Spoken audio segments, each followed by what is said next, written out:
No, I'll just go with this. Do you want to bring this in some or not at all? Do you want to keep it where it's at? The bench? Yes. Oh, yeah. Well, you're doing the thing. I'm going to be just either way. I'm up here anyhow. Don't worry about it.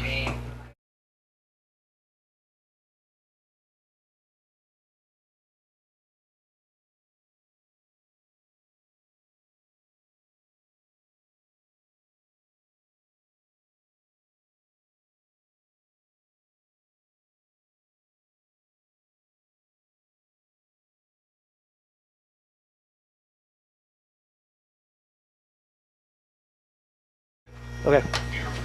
All right, welcome to another broadcast on Bloodhound Sports Activities. I'm Dr. Tim Wondra, and joining me tonight will be Nick Sinclair and Bill Kester, and we are up at Washington here on a foggy Friday evening here, but the rain hasn't started, so hopefully it just stays foggy all night, and that's it.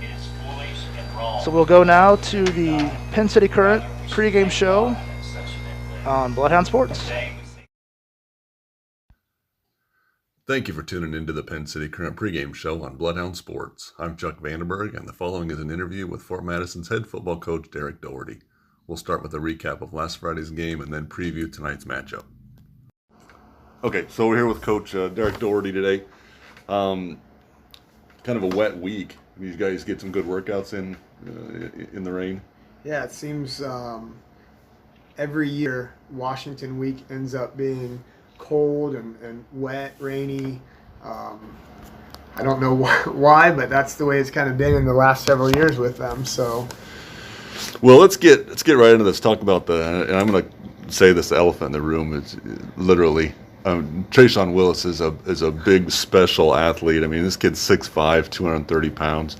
He's got 300 yards of total offense, 4 touchdowns if you include the pick 6, and he plays with one hand. I mean.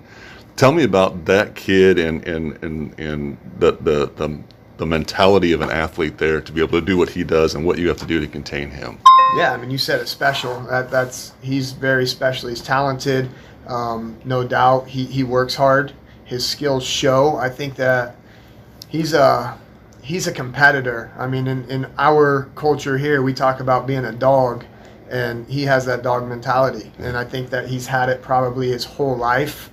I don't know the kid personally, but it seems like he's a dog, man. He wants to compete, and I remember the first time I ever saw him was on ESPN when he dunked in a middle school game against Fort Madison. A couple years later, we meet him on the football field. He's a sophomore, and he has I think it was like a 97-yard pick six on us. So this guy for a long time, and he's a fantastic athlete and seems like a really great kid. Yeah, we won't talk about the 11 tackles. I mean, he leads the defense with 11 tackles. So this kid plays. I mean, there are no doors for this kid. He just knocks them down. He's impressive. Yeah. So Fort Madison's 2-0. You got a big night from the secondary on Friday, but you're going to need that production again against the number 5 Demons that went up. And by the way, congratulations, you guys got a vote for the top 10, which was very impressive. But, talk about what you're going to need from those guys again and other people that need to pick up a load here against this team on Friday. Yeah, I mean, I said it last week in our interview that I'm really high on our secondary. Those kids, they're dogs. I mean, just what we were talking about. They like to compete, and they do a great job of it. They're smart. They're where they need to be, and their interceptions and things like that. It's not just because maybe the opposing quarterback's not good. Our guys are in the right spots and are coachable, and Coach Colin's done a great job of getting them ready, breaking on footballs. But this is a brand new test. Mm-hmm. It's a test that we've never had before, and that's every week how we have to view it. We've got to rise to the occasion and be prepared for the test, and we feel like we can compete, and that's all we want to do is compete. Well, I mean, Washington's played some traditionally powerful football teams with a win over Bettendorf and a win over Solon. Solon's 0-2 to start the year, so we don't know if they're in a down year or what's going on there. But I mean, yeah, you've had 6 interceptions, 2 touchdowns this year. You got 5 different players with interceptions. Just you call them dogs, but what's different this year? I mean, it just seems like those aren't bad throws from Centerville quarterbacks, from West Brenton quarterbacks. We just are jumping routes. I mean, we're quick. Yeah, expectation. The defensive staff has done a fantastic job of mentality. All of the things that it takes that's necessary to be a defensive player. I mean, I say it all the time. I'm more of an offensive-minded person, but I've spent enough time around football and defense that they're a different breed, and Coach Crooks has done a fantastic job of getting our guys in good positions and not overthinking, just playing, and we feel like we're fairly athletic, and like I said, we can compete, so we just have to keep proving it. Okay. Offensively, the yards were a little tough. You had to get a big run from Keaton Poe on a really nice spring block from Tate Johnson out on the corner. But what can we expect offensively this week, and against a pretty stout defense? Yeah, we as an offensive side of the ball and the staff and players, we went to bed really, really frustrated on Friday night. Woke up Saturday morning and started watching film right away, and I was having conversations back and forth between the defensive coaches, offensive coaches. But when we were watching the offensive side of the ball, there was promise. There were lanes. There were receivers open. We had time to throw. We just didn't vibe, and that's, I think, our biggest problem right now is we haven't vibed all together. And seeing it on film, I think our kids are starting to understand a little bit more. One, where they need to go. Jacob McGowan's a great running back. He isn't making the best decisions right now, and that's just inexperience, and it's our job to correct that. And we showed him on film. We've been on him in practice. That's the difference between him and Keaton right now, is Keaton is understanding our run game, making the good decisions. But we had receivers open, whether it was not completing, whether catching or bad throw or whatever it may be, there's opportunity there. Yeah, both these running backs, I mean, you've been using Jacob and Keaton predominantly. Both of them aren't afraid to hit. Both of them aren't afraid to take a hit. So it's just an issue of timing and seeing where the block is and that kind of thing. Keaton was really running hard. I mean, really running hard at Centerville. And I think Keaton, being a linebacker, he understands lanes probably, an inside linebacker, understands lanes probably a little bit better than Jacob right now. And like I said, Jacob's just inexperienced. He had to take a year off football and was away from it. So things are starting to come back to him. And he had a great week of practice so far. So defensively for them, we talked about Willis at length, but they also have this Zane Law, 10.5 tackles, but half of his are coming behind the line of scrimmage, including 4 sacks. Who gets that assignment? Well, that's them. Their culture. Coach Harris is a fiery dude, and they like to line up and say, you're going to have to beat us, and they bring pressure, and they've done a dang good job of it. And it shows in their statistics. It shows in their record. It shows in their program. I mean, he's the head coach for, I believe, 3 years now, but he was their defensive coordinator before. So he's been in this program, and they're a great program, and his influence is definitely seen week in and week out. Well, they let Willis kind of roam free out there, and at 6'5", he can do things. They're tough to deal with. I mean, they pin the ears back and bring it, and their secondary is good, and it's a challenge for sure. So we're going to have to know who has who, and be able to blitz recognize and make plays when they're there. Mm-hmm. Obviously, this is the biggest test you're going to have this year, not knowing what playoffs will bring, obviously. What do you tell the boys going into a game like this against a highly touted school that's kind of beat up on you guys the last 3 or 4 years? What do you tell them to mentally prepare outside of what they physically have to do? Our approach is always the same. I mean, we use the acronym EAT, so we talk about effort, attitude, and toughness, and if you lack any of those, it's going to be hard to win any football game, and that's just where we're at, and we're not good enough ever to show up and just win. So when we win, we feel it's deserved. We climb the rough side of the mountain, and this is a steep, rough mountain that we're getting ready to climb. But our district, we feel, is always like that. Keokuk is always solid. Fairfield, even when they're supposed to be down, they're freaking tough. Mount Pleasant's always Mount Pleasant. So we prepare the same way, and we just try to get mentally intact with our eat philosophy, and then obviously physically what we need to do game plan wise. Okay, good. Very opportunistic team this year. When I was writing my lead last week, I was hedging between talking about the kids taking advantage of opportunities or the disappointment that the coaches had in that win, and we went with the latter. Talk about the opportunities. I mean, last week Bryce is on a blitz package and the ball bounces right up to him and runs it in for a touchdown. Larson jumps her out, Kalen jumps her out, gets some good blocks.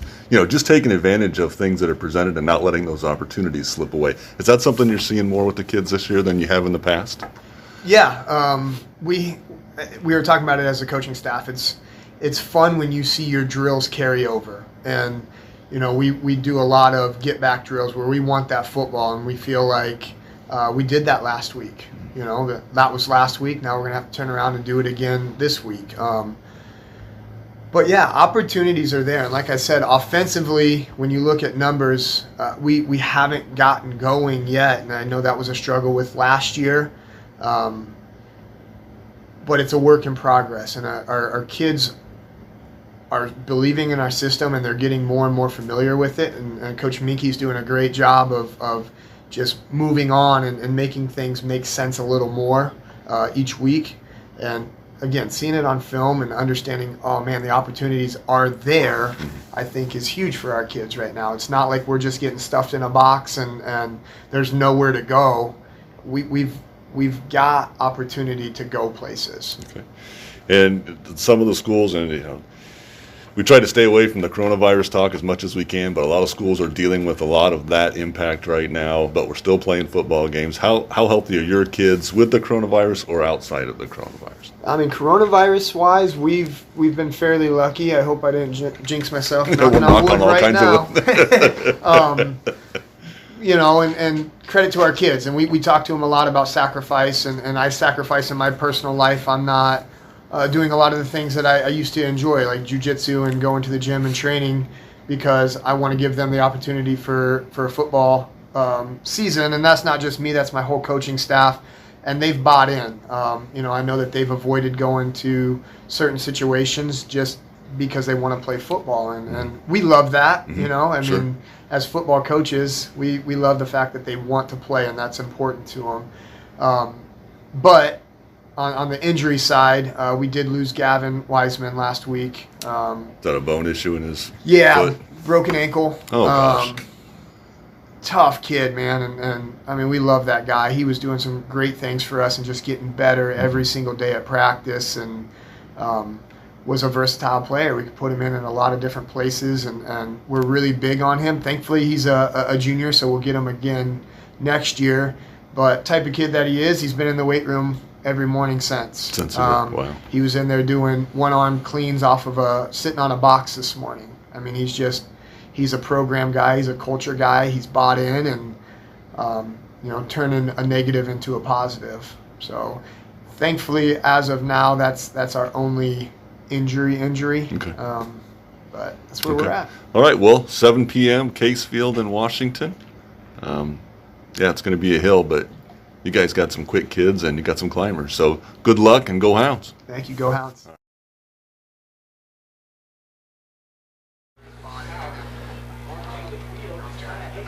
We good? Okay, welcome to broadcast again back here on Bloodhound Sports. Sorry we had to cut that short there, but they're kicking off. They're going. So, Washington's kicking off to the Bloodhounds. Bloodhounds will be deep to receive. Just going to know a little bit. It's kind of foggy here, so we might have a little trouble with some numbers here for a little bit until this clears out, if it does. It's going to be taken by nobody. Going to go to the end zone, looks like. Yep. It's going to be a go touchback. deep there. Kane Williams was back there with Brock.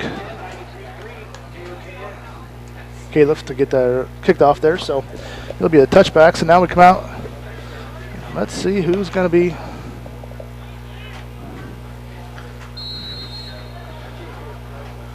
Who's Okay. quarterback tonight? That's the question, right? or for now at least. It's like Larson's going to start off at quarterback for the Bloodhounds. Yeah. So thanks to Chuck Vandenberg and for hosting head coach Derek Doherty this week on the pregame show. So Bloodhounds come out 3 to the right side here, 1 to the far left. Give me a handoff to tailback McGowan, and he's going to roll ahead for about what? Like 2 or 3 yards. 2 or 3, yeah.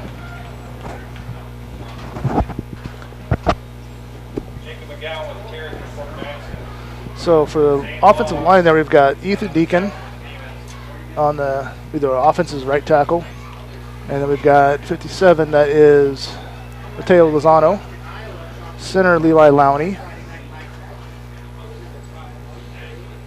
and we're going to play here off, finish that off. Will's going to drop back to pass under pressure, throws back to wide receiver screen kind of, and that's Tate Johnson went backwards big time and lost a lot of ground on that. When he was supposed to run back in the middle of the field, instead of cutting it up, he just kept going backwards, and he lost about 20 yards on that. The defense was spread out there, so he was going to have to take one of those lanes and take what he could get. But he chose to go around and got a large loss. That's all the way back to around the 8-yard line. So about a 15-yard loss, it looks like. And you know now, Washington is a very aggressive team. They will come on a blitz right here, but lots of pressure. And that did give Will pressure. The Tate Johnson did a good job coming back and getting that ball like he was supposed to. But so the right guard is Kyle Knepp, and then the right tackle is Kyron Ross, or left tackle, and left guard. Knepp's left tackle, Ross is left guard, and Larson gets sacked. And he stayed out of the, nope, he was in the end zone. Okay, I cannot tell those black uniforms with the orange lettering from this distance. It's hard to tell who that was. I'm thinking maybe that 33 or 23 that came in there. Yeah, that's 33 for Washington. Wilthoff. So on this first possession, the Bloodhounds go backwards, and Washington gets a safety.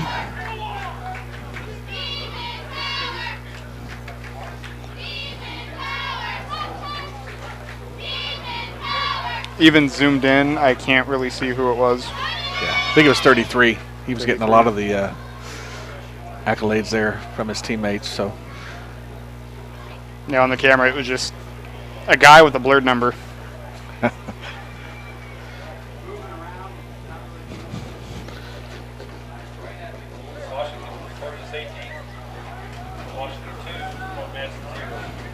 So it looks like Xavier Wellman's going to go ahead and kick off from the 20. He's going to he has a choice of kicking and punting. I'm sure Correct. That's high school. And he's going to go ahead and kick off from the 20-yard line back to Washington. And so Miller's back to Washington. Going to receive it at about the 30-yard line. Goes right down the middle there, and he gets a nice return clear back across the Bloodhound to the Bloodhound side of the field to the 46-yard line. It's going to be really hard for us to give you numbers. Yeah. For Washington. They're just so hard to see. Yeah, Willis at quarterback, we know that. Looks like we got Wyatt Stout at running back, 25. He's their main running back. He's got 28 carries, 143 yards in 2 games so far. He does catch the ball also out of the backfield. Willis is going to take it in the shotgun. Hands off to Wyatt Stout, who goes forward and gets tackled. Looks like 54 for the Bloodhounds. That's going to be Insminger. Austin Insminger got in the tackle, about 5-yard gain. So something the Bloodhounds saw last week was this hurry-up offense, and Washington's going right back, is doing that as well.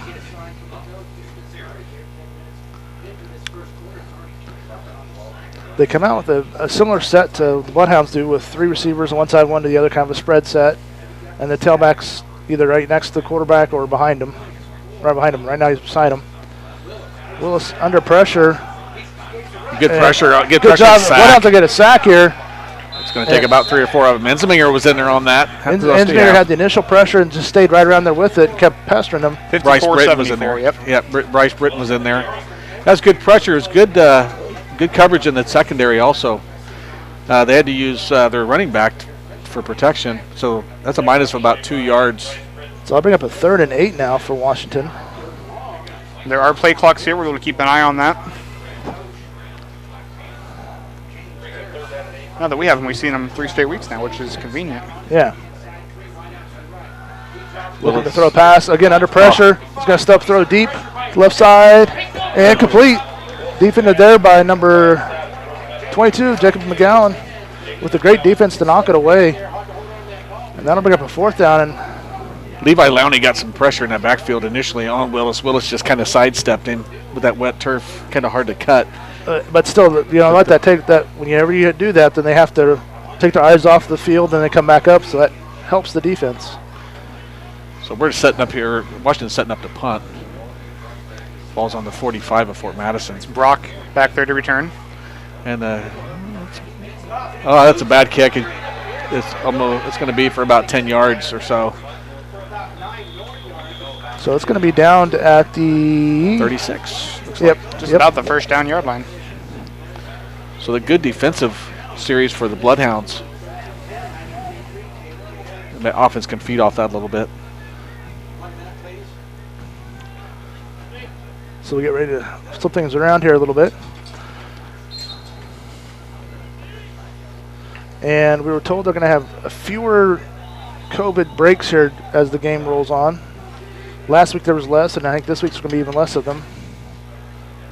So we come out here, 3 receivers right, and Brock goes in motion for the Bloodhounds, number 5. Larson calling out the play. Quick pass out to Brock. That left side there. And it's going to be a loss of maybe a half yard. That's a good tackle. Good open field tackle by Washington there. And if there's, like Bill said, if there's any Washington fans watching, I'm sorry, we can't call out numbers. Yeah, just with the combination of the uniform colors and the fog, that's tough.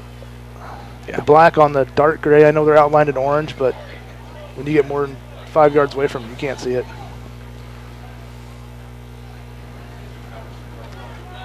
Bloodhounds need something positive here. Another quick pass, this time out to Califf, who catches the ball, goes up to almost the original line of scrimmage.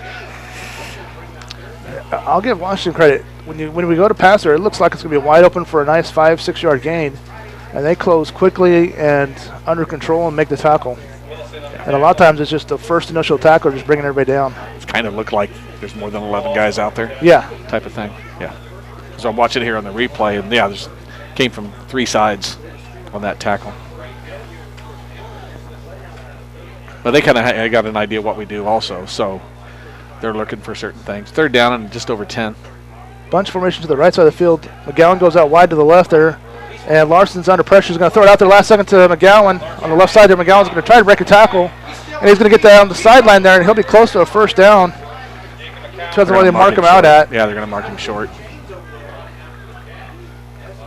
About 3 yards short, maybe 4. That's kind of a scary play there. It did get positive yardage. Yeah. But kind of a scary play. Because it looked like Larson was going to run with the ball. And he would have gotten nowhere. Yeah. And throwing out in traffic, that's a... So Wellman's going to come in here to punt. Nice punt here from Wellman. Gets down to the 20-yard line. And Miller breaks 2 tackles so far, and then gets knocked out of bounds there by, I want to say McGowan again, or... Yep. Jacob McGowan again with the tackle there.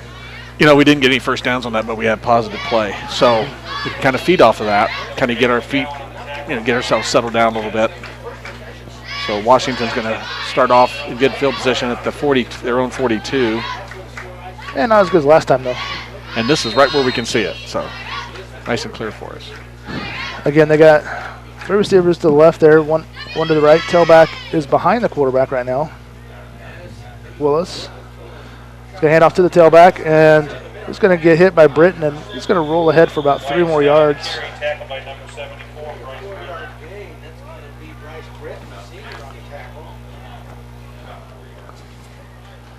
So that'll put the ball right at the 45. And again, Washington's in that hurry up.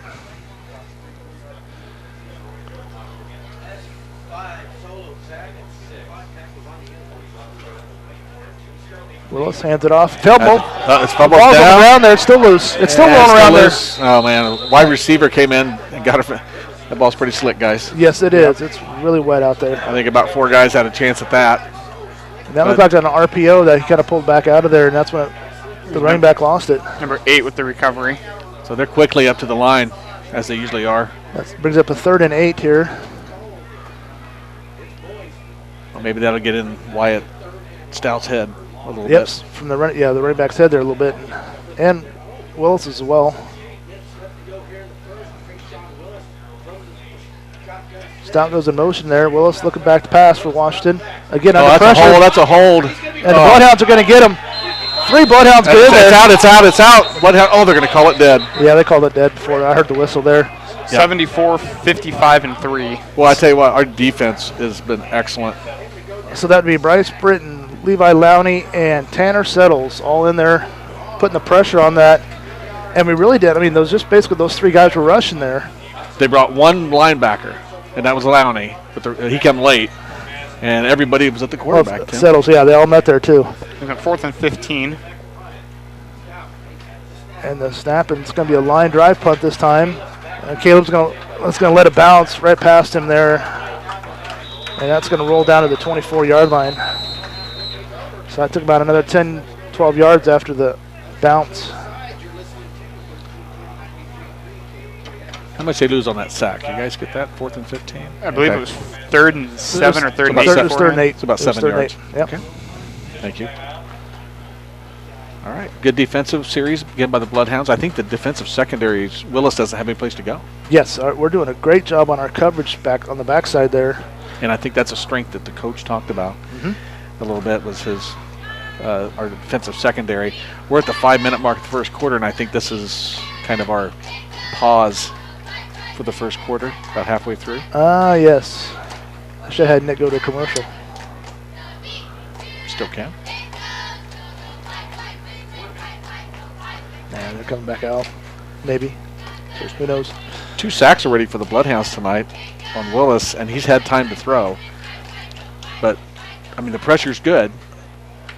But yeah, it's not a super big blitz we're bringing. It's a coverage. I mean, you can say the coverage sacks. Yeah, but our line, I'll give our line credit. They keep fighting through there to get to them. It looks like they're getting through there pretty good. I think they're really pushing hard on it. I'm watching the replay a little bit. And then you bring 3 rushers and bring 1 linebacker. Yeah, and it's, this is the number 5 team in 3A here for Washington. And Bloodhounds are doing good so far here. We get some more going on offense. We had a little bit of positive last time. Let's get some more positive going this time.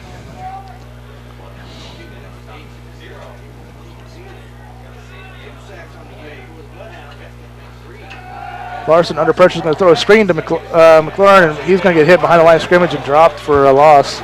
It's a good call, but then Washington sniffed it out right away. If he could have got past that first guy, yeah, when he turned around, he was there. I think he had a chance to get some yardage there. So is that a little better? Another about -1 or so. It brings up 2nd and 11. 4:48 here, first quarter. Yeah, it seems like there's more than 11 out there, guys. Watching that replay, I'm counting heads for Washington. Because that's... It's like who's covering the receivers. They've got everybody within 5 yards of the line of scrimmage. We've got a whistle blowing here. Yeah, Washington has everybody within 5 yards of that line of scrimmage. You got Willis that was all the way out on the right-hand side there. The opposite side of the field there. Coming from the... like a outside linebacker or an end position. He was upright, but... We got a referee's timeout. I'm not sure why they called it, but I think that might have saved us a loss on that play. Oh, they're winding the clock. So we'll redo 2nd and 11 here.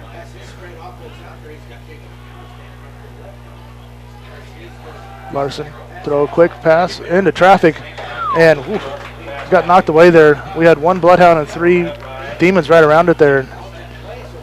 That got lucky. That wasn't picked off. Wow. Yeah, just like no matter where the ball goes, there's three Washington players right there by it. Yeah. And Will's feeling the pressure. Oh, yeah. Yeah. I mean, because they're there, they're coming. Nice to see that screen that they did earlier. Yeah, I'd say it's something we didn't see last week. Something the coaches added in here. 3rd down and 11. Larson, drop back pass, roll in the pocket. Again, getting chased out of the pocket, and he's going to get dropped again. It's a horse collar. Yeah, that's what I thought. Horse collar. Yep. Yep. That'll be a 15-yarder right there for the Bloodhounds. So we lucked out. That's all right. That's what you make. As long as Will didn't get injured on it, okay. I'll take the horse collar as long as he didn't get hurt.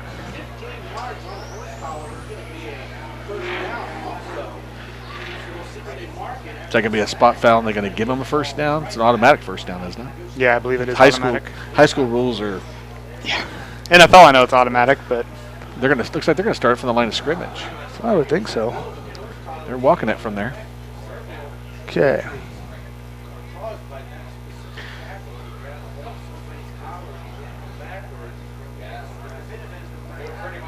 Feels like Will's only having a second or two to look downfield. Yeah. And then there's good-sized Washington players in his face. Not that the line's not doing well, it's just there's so many coming. Yeah. Well, I must say the grass looks really good out here tonight for Washington. It's not been a mud bowl. compared to At least 2 not years yet. ago, last time we were here. Yes, they had to do a lot of work to repair the field after that game, that next spring. Yeah, looks great tonight. Some rain in the forecast later on, but for now we are okay. Just got to do get some offense and stay in this game and see what happens, especially with the weather. Oh, direct snap to the tailback who's got nothing there. Now watch the player come in from the left side of the defense here, just come crashing down there on the edge. The linebacker did. And would have kind of like to see one of our receivers kind of chip on him a little bit before going out in the route. That was Zane Laws, 76, I think was in on that, if I was correct. So we got a 2nd and 10 there. Landis is now in at quarterback. Now they're going to give him 1 yard on it, I think. Oh, yeah.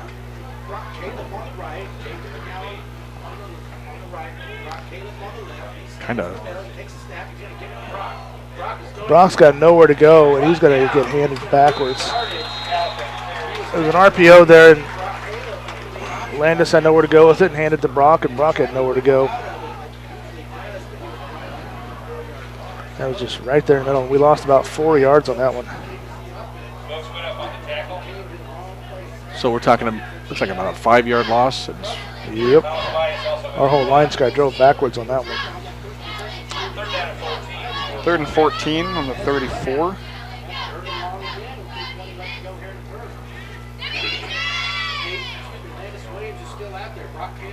And Brock comes in motion across the offense here. Landis is going to throw deep. He's got, man, Tate Johnson just bounces out of his hands there. Would have been a great diving effort by Tate there. And he kind of had control for a half a second, then the ground hit it, and he kind of bounced out of his hands. He was well covered, but yeah. Landis threw that ball right perfect out in front, and Johnson just couldn't hold on to it. It's a good try. I was going to say that'd have been a highlight reel catch if he'd have held on to it. Yep, he had to extend out to get it. Yep. I mean, that's whew. Nicely thrown ball. Yeah. And almost a great catch. Excellent.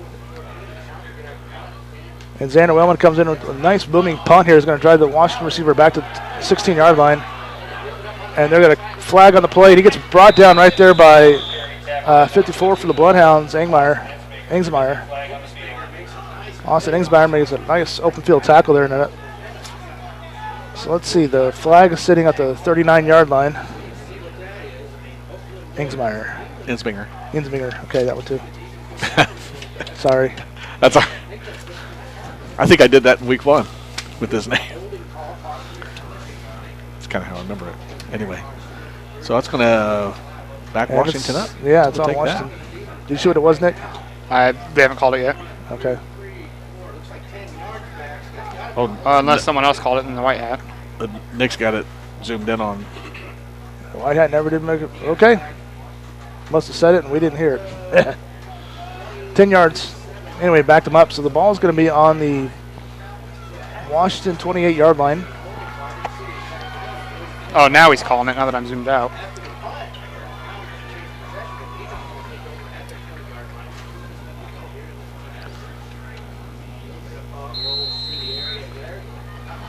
Okay, so Willis back at quarterback for Washington. 2:05 here, first quarter. Yeah, he did. He had a player. We had a player right in front, right in between. He's going to take it and keep it himself, come out the side here. He breaks a couple tackles. He's still on his feet. He's got the left sideline. And we got one guy to beat down here, and he gets the block, and he's going to go all the way in. And Zach Willis just ran that all the way in for a touchdown. That was well blocked by Washington, and then Willis is hard to bring down. He just ran through multiple arm tackles. Missed tackle at the line of scrimmage. Hard to tackle him by yourself. He's 6'5", 230. That's a big guy to bring down. Yes, it is. Keaton Poe tried to keep it alive down there. So Washington lines up to go for 2 here. They've got this swinging gate formation again. See what we're going to do here. Okay, now they're going to move back to normal. See what the Bloodhounds did with that. Now a traditional extra point kick here. That's a block. Blocked by Nice. the Bloodhounds. Bloodhounds get through there. Got a flag. Califf. Brock and Poe were both in there. Brock got the block. Poe was right there with it. See what that flag is there. Try to see on this thing, Tim. Figure out who got in there. Who got the personal ball. foul. Roughing the kicker. We blocked it. How's it roughing the kicker? Didn't touch the kicker. Didn't touch the kicker. Did not touch the kicker. Kicker did not get touched. Did not. Or tripping. Are they saying tripping by the Bloodhounds? Maybe. Not roughing the kicker, but we actually tripped him. How could that be on us? Okay, we're tripping. I don't know. Yeah, that. Tripping on us? Yeah. That's what they're calling. Okay. So we're going to redo it here for Washington. How could that be on us? Okay. Again, coming around the outside there. Almost blocked again by Brock, and it's going to be pressure. And I'm waiting a signal. Finally, the signal goes up. It's good, but those officials had to look at each other first to decide if it was good or not. So Washington takes a 9-0 lead at 1:50 left to go in this first quarter.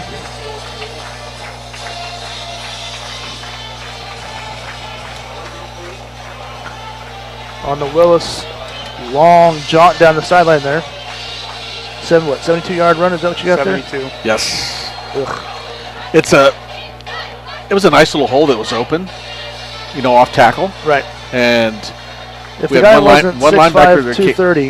Yeah, one linebacker came in and had a chance at his feet, but he would have had to hit it just right to clip him and trip him up. Other than that, he was kind of loose. So I mean, basically, that's Cam Newton size. Yeah. it's going to be interesting this year. Yeah. Just something to think about. I mean, that's, if you're wondering why, well, it looked like they should have had him. Well, that's why, because the kid's the size of a, NFL quarterback. A big NFL quarterback at that. And like you said, we've seen how fast he can be. Just quick. So kickoff here from Washington. It's going to be a spinning short kick. And we're going to take it at the 35. Califf. Brock got it. I'm sorry, he caught it at the 25. And he comes across the line to the, where they're going to spot it at.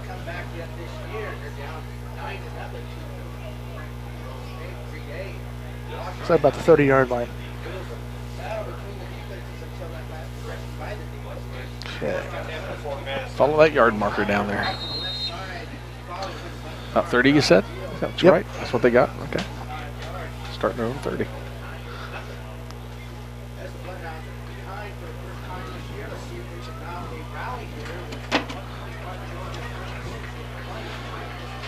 Larson's going to keep it. I'm sorry, Landis. Go up the middle there, gain nothing. Oh, no, that is Will. Yep, Will's back in. He's going to get about a half-yard gain on that one. case you're wondering, Nick's running the camera tonight, so if there's camera problems, we blame Nick. We'll yell at Nick now. Yes. We free Bill up to talk more this way. I can't control I don't know the if that's score. It's good. a 2nd and 11 now, but No, it should be 2nd and 9. Second night. yeah, I know. But Oh, the scoreboard says 2nd and 11, doesn't it? You're Yep. right. They got it wrong. McGowan goes to the side of Larson there. He's going to quick pass out to nobody. That was I think. That was somebody went inside and it should have been outside. Because it looked like they were setting up a screen to the wide receiver was going to come in behind the line here. And Will threw it out wide there, so somebody went left and they should have went right.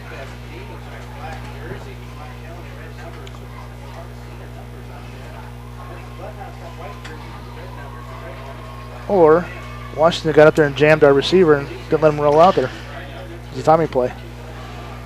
The more I see the replay, that's kind of what it looked like. So now got a 3rd and 9 down for the Bloodhounds.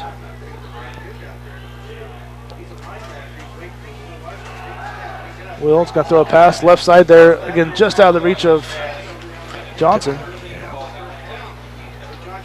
wasn't a bad play. They're playing, they're playing single man coverage and just counting on that defense to get to the end of the backfield, and they're doing it. But it's also leaving, if we can get the throw there accurately, Yeah. it's going to leave it open for a play, For a maybe big even play. a big play, yeah. it brings up 4th and 9, not 4th and 11. That was a little out there towards the sidelines, just beyond the yard marker. Xander Wellman again to punt. It's going to be fielded at the 42-yard line. And good defense there by the Bloodhounds. McLaurin, Knepp, and Lowney on the tackle. Levi's everywhere, Yes. and he does not stop. I got a feeling we're due for an interception here. I agree. I'm thinking Caleb McLaurin's going to be picking it here pretty quick. Or Will, one of the two. Is he set up out Far offside? Is he set up offside? He is offside. He is offside. He is offside at receiver. Yes, he is. And the official's right there looking at it. He should have called it. We got a flag on the play, comes flying in late there, but 55, Lowney makes the tackle for a little gain there. That came from the secondary. That's typically where they kind of threw it. That's where you see holding at a Yeah. lot. Yep, it's gonna. Yes. Yep. See, I like that better when they make the initial signal, then step it off, Yeah. and then they'll do it again instead of the whole. Let's step it and then show. Hey, there we go. That was right at the line of scrimmage, so it's going to be a 10 yards. So 1st and 20. Yep. So now Washington has 2 running backs right next to the quarterback, Wilson. What number, can you tell what other number we have there?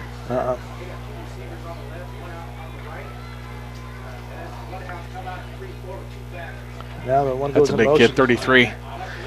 Wilson looking to run the option's going to keep it, and McGowan's going to drag, get initial contact and kind of spin him around, and then Britton comes in to help him knock it down. But it's about a 9-yard gain there. It's a nice play by McGowan, getting him around the waist. Got carried a little bit, but he got him wrapped up. That's going to. Once the clock reset.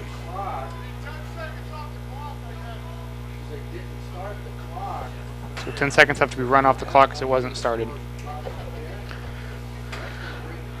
That's going to end the quarter probably anyhow. I would imagine once they start it. 11.5. Yeah, this will be the last play of this first quarter here. So that's an 8-yard run by Willis. They also had in the backfield there with Stouts usually back there, that Witoff. Is that pronounced that, Tim? I'll take that, yeah. Witoff? So they don't have to run a play. And they they are going. Nope. That's a good thing to see, though. Got to see the play. They're Yeah. going to hand that off to Stout. And Britton had shoved his blocker and was going right there to knock him back. So, after the first quarter, it's a 9-0 game. So we'll be back in 60 seconds here on Bloodhound Sports.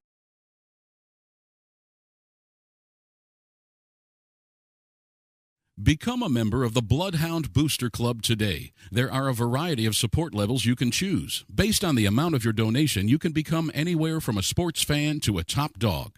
Send money or checks payable to Bloodhound Booster Club, Post Office Box 11, Fort Madison, Iowa 52627.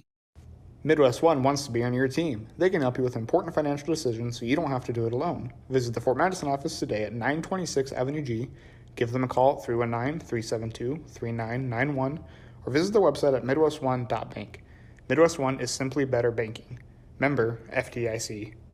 Wondra Family Chiropractic and Acupuncture. Doctors Tim and Lori Wondra provide chiropractic, acupuncture, therapies, kinesiotaping, and even school physicals. They're located in downtown Fort Madison at 724 Avenue G. It's black, white, and red all over. It's the Pin City Current. The Pin City Current is your hyperlocal, super fresh, 24/7 source for news and information that can be found conveniently on your computer, smartphone, or tablet. Follow the Pin City Current on Facebook, Instagram, and Twitter at Pin City Current, and always online on their website at pincitycurrent.com. Lee County Bank is proud to support the Fort Madison Bloodhounds. Bank when and where it's convenient for you. Our mobile banking app is a safe and secure way to check your balance, transfer funds, pay bills, and deposit checks, all from your mobile device. If you're shopping for a new home or need money to pay for unexpected expenses, our loan department can help. Visit our website at www.leecountybank.com or give us a call at 319-37. And lap. Okay, so we are back here. Washington's going to start with the football. 2nd and 11. Willis is going to roll on. He's going to take it, tuck it, and run, and he's getting pressured. Somebody got him. Somebody got him low, and the whole team's going to take him down there. Was that Ensminger or Britton? One of the two. Crashed in on that and got him. Started him, and then the rest of the team came and cleaned it up. Yeah, slowed him down right there at the line of scrimmage. He gained about a yard on that one to bring up a 3rd and 8, 3rd and 9, 3rd and long 8. And actually, that was number 3. Tate Settles. Tanner Settles. Tanner Settles. Yeah, he's the one that actually wrapped him up at right about the line of scrimmage. Tailback's back deep behind the quarterback, Willis. And he's going to drop back to throw a pass, and McGowan puts pressure on him. McGowan. It's an incomplete pass, overthrown there. McGowan putting that pressure on him, hitting his arms as he was ready to throw, and made him double pump. We're always getting somebody in there. Yes. Because it looks like coaches, depending on that defensive backfield, to do their job, and they are. Yeah, and there was coverage right back there on the receiver that was the intended target.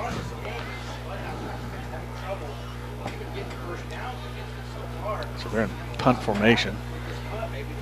So Brock is back deep for the Bloodhounds. Punt is away there. It's going to be a high, deep punt. That's going to go right for a touchback there. Thank you. The one time you really didn't want to boom one, he booms it. See 53 coming off? Yes. He is a large individual. It's Tavion Willis. His brother. 6'7", 275. He's only a junior or something. Junior. Yeah. See him back there on those punt protection. Game that started earlier tonight was at 5 or 5:30. Mount Pleasant and Fairfield. 5:30. They started at 5:30. Mount Pleasant is up 21-0 in the 3rd quarter, according to ScoreStream. Mount Pleasant over Fairfield. Okay, so the Bloodhounds come out here, and again, it's Will Larson at quarterback right now.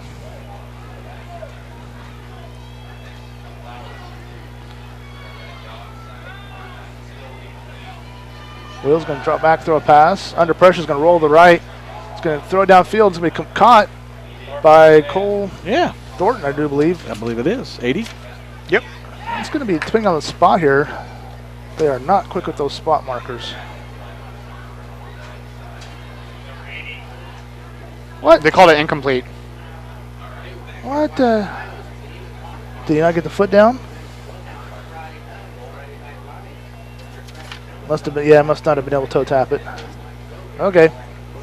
2nd and 10. I thought it was a great reception there. Yeah, it looked good from up here, that's for sure.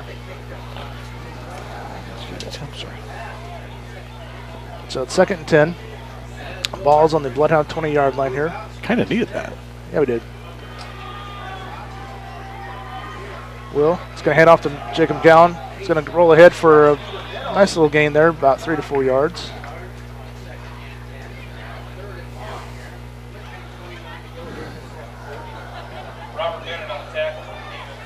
I'm going to spot it on a 4-yard gain. Yeah, 24-yard line there. So if that's on the 20, how can it be 3rd and 7? If it's on the 24, okay. I don't do the math. It's new math. It's Washington math. Okay. Larson takes snaps, going to throw a pass. That's going to be incomplete. How come I got tipped the line of scrimmage there? It was short. Intended receiver was Kalen Klern. And he was open. You say it got tipped a little bit, Tim? I think it might got tipped. It had a wobble coming out of there. So Bloodhounds will punt again here. Let's see here. I don't know. Wellman with the punt. And that's going to be a slow line driver. And touched, and it's going to be downed at the 45. I thought that hit a Washington player as it was squibbing down there. But the guy that was supposed to pick it up back here is coming off with his arm dangling a little bit to his side. So there was contact made by the Fort Madison player that was down there. That was got Brock down quick. again. Yep, Brock got down there quick. So Washington takes over with the ball on their own 45-yard line. Tailback again is deep behind Willis. Wyatt Stout. Now he walks up next to Willis. He's offsides again. And he's going to bounce right through the middle there, and he's going to make a nice strong run for about a 6-yard gain. That was a powerful run right through the middle.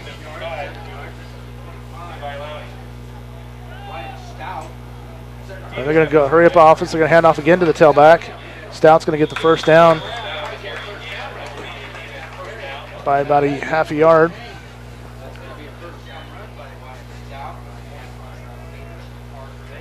And again, they're setting up for the hurry up. That was the first time they did. Yep.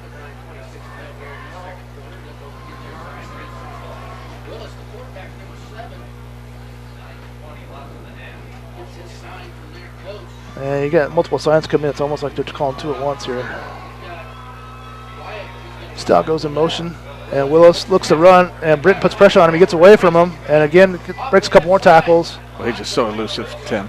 And the whole Bloodhound team ends up tackling him at about the 40-yard line. But yeah, Do you see? We got somebody spying him there. Trying to keep him in place, but he's just so elusive. I'd say about a 3-yard gain there. Second 7. Britton just missed him, but held him up. Tanner Settles, right there. Tanner Settles, he missed out. Hey, you got to give him. They kept him in place. Yes, So. and give the rest of the team to get there.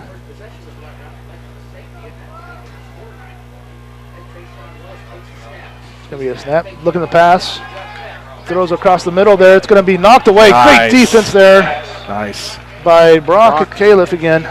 That was really nice play. It's a great pass right there to the receiver, and Brock was just right stride for stride with the receiver and knocked it away. I think his eyes were pretty big when he saw that guy going across the middle there, but Brock made one heck of a play to break it up. And Britton again putting pressure up in the middle there for the Bloodhounds, and Lowney knocking through there. Both of those guys putting pressure, making it a harder throw for him. That's a highlight film there, that play, all the way around. Well, they moved that ball up a little bit, okay? Right at the 40. All right. He's got to contain Willis. Looking under pressure. Oh, Again, that's a hole. Oh, gets hit as he throws it. It's intercepted by Poe. Keith Poe's got the right sideline. And he breaks one tackle, and he gets down to the 40-yard line. 40-yard line right there. And again, the pressure put on the quarterback is flushed him out, and then somebody hit him right as he threw. We'll have to watch the replay here, see who hit him as he was throwing it. Somebody right up the middle. It looked like it's 54. And I missed who. Nick moved the camera too fast. I didn't see who hit him as he was throwing it. 54 was had the pressure up the middle. Insminger. Right, but then there's somebody else came right behind that and hit him right as he was throwing. Great job, Bloodhounds getting a turnover here. Maybe get the offense going. Kind of looked like a hold on that, to be honest. It did too, yeah. First and 10 for Fort Madison from the Demon 41-yard line. That's our best start for the evening. McGowan gets the handoff. Darts a couple in the middle there, breaks a couple tackles. He's going to get a nice 7-8 yard gain on that. Jacob McGowan darting around some guys there, made some people miss. Give it first down or not? Yeah, nice little hold Second. at the middle there. Second and about 2, I'm going to say maybe. Half a yard. Looks like. That's second in inches. Nice run by McGowan. Second down and 1. So we got trips to the left here. McGowan goes to the right side of Larson. Far right side, this time is Cole Thornton by himself. And Larson gets hit for a loss, and I don't think that was a busted play. Somebody didn't go one way or another way. I think you're right. Either that or the defensive line just pushed everybody backwards and Will had nowhere to go, one of the two. Yeah, Thomas Bias, one of their top tacklers.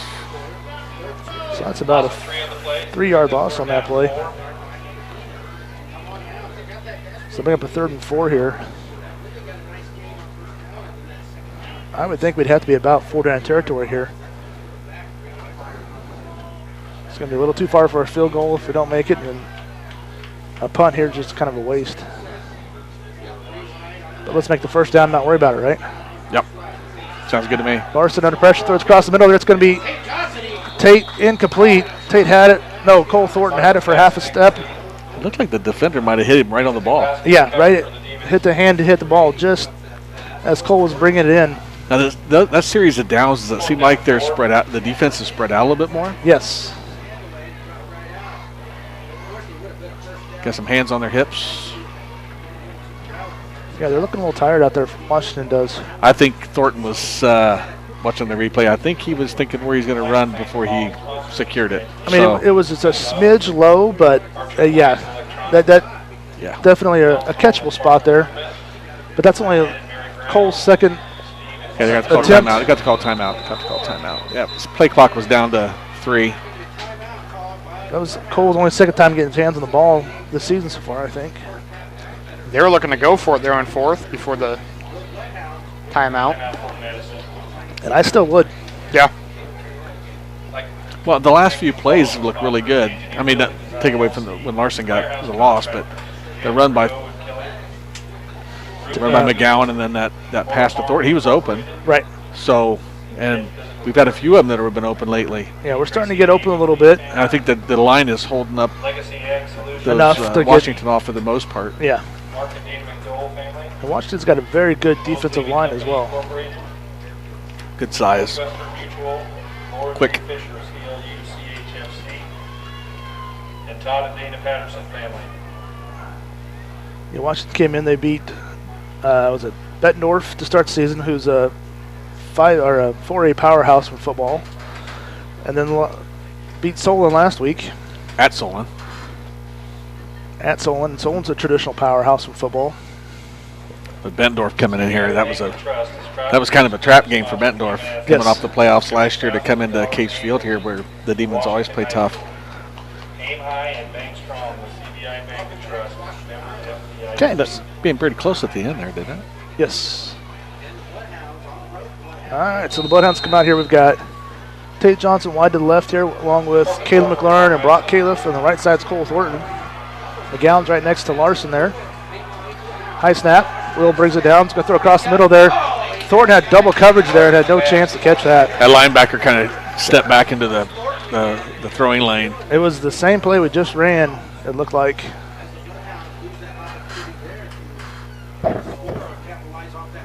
So that'll be a turnover on downs then to Washington. We're at 6:33 left to go, second quarter. Let's see if our defense can get another stop here. I did call for an interception, just a few plays too early, but I did call for an interception. Yes, you did. Yeah. Yes, you did.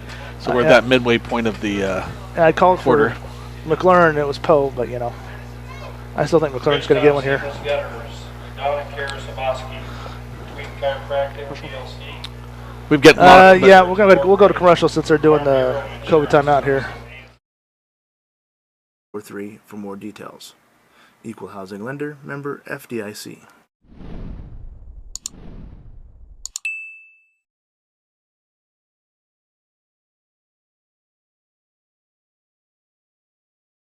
Become a member of the Bloodhound Booster Club today. There are a variety of support levels you can choose. Based on the amount of your donation, you can become anywhere from a sports fan to a top dog. Send money or checks payable to Bloodhound Booster Club, Post Office Box 11, Fort Madison, Iowa, 52627.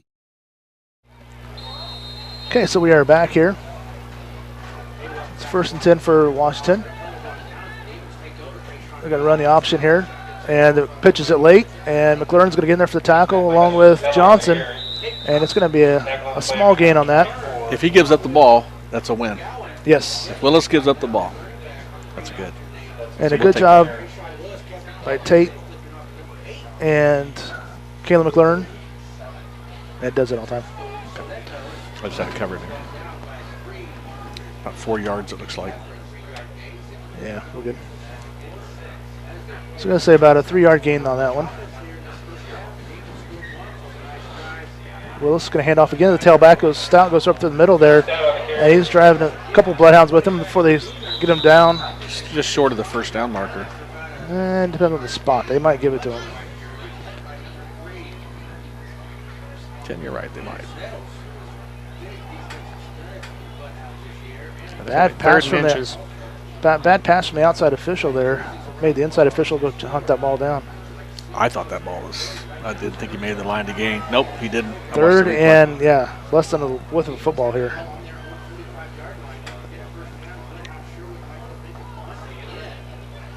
We can get some penetration here. Willis is going to take it, and we do get hit behind the line of scrimmage there, and we're going to stop him. Oh, they're getting him forward progress way further than he got there. But he did get across it. He's just, it was a good play by the Bloodhounds. He just happened to get, he's too big to knock back. Got the first down by a football and a half.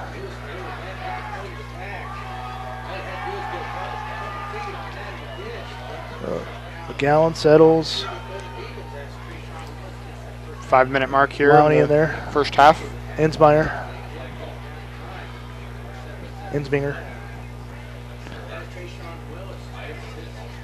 Willis looking to throw a pass across the middle. It's going to be batted down there. And it's going to be caught by a lineman. It's a batted pass. That's from a lineman there. It's going to be for about a 2-yard gain there. You know you're going right when you get lucky enough that. Rory Carter. I didn't see who batted it down for the Bloodhounds. I couldn't tell even on the replay. Britton maybe. It was on the left side. And Willis does not throw a high ball at all. He throws a line drive. It looked like Lowney, but then it was a lineman. I think you're right. I think it might have been one of the interior linemen that actually touched it. Got the big paws up there. So it's 2nd and 7. Down to 4 minutes left to go in the second quarter. It's going to hand off again and get hit in the backfield there. Lowney in the backfield. Nicely done. With help from Ensminger or Britton. Lowney penetrated there and knocked back for about a 2-yard loss. Good job, Bloodhounds.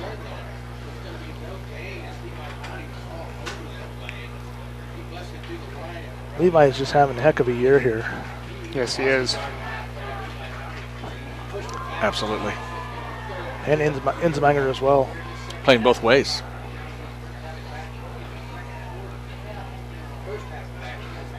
So 3rd and 8.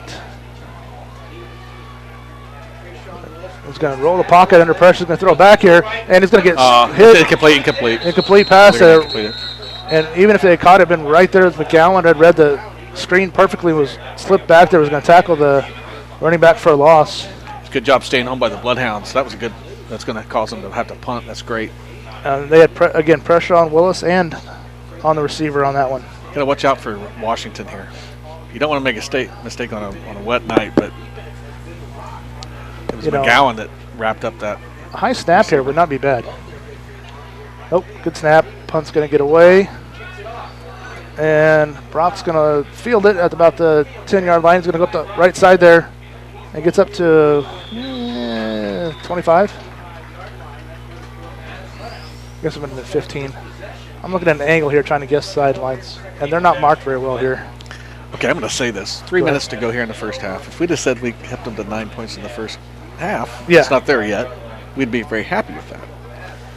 But and we've left opportunities. We've left opportunities out here. So the Bloodhounds are showing strong here against this tough Washington team here. Yep, one play. Yep. One big play by Washington. That's basically it. We're due for a big play ourselves here.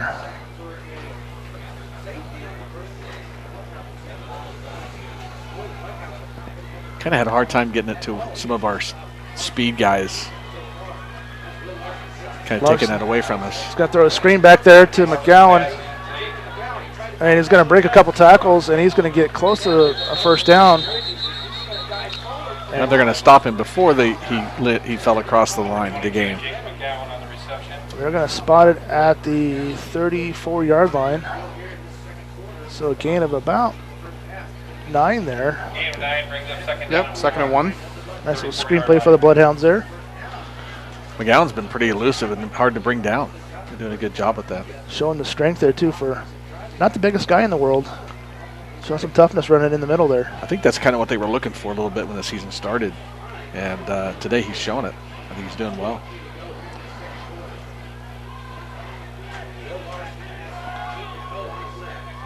Poe, and then there's going to get the handoff. Keaton's going to go to the right side. He's got the first down. And then gets up to almost the 40-yard line before he gets knocked down. He's tripped up, spun around there. That's good for a first down for the Bloodhounds. We're at 2:04 left to go, second quarter. Bloodhounds have a little something going here.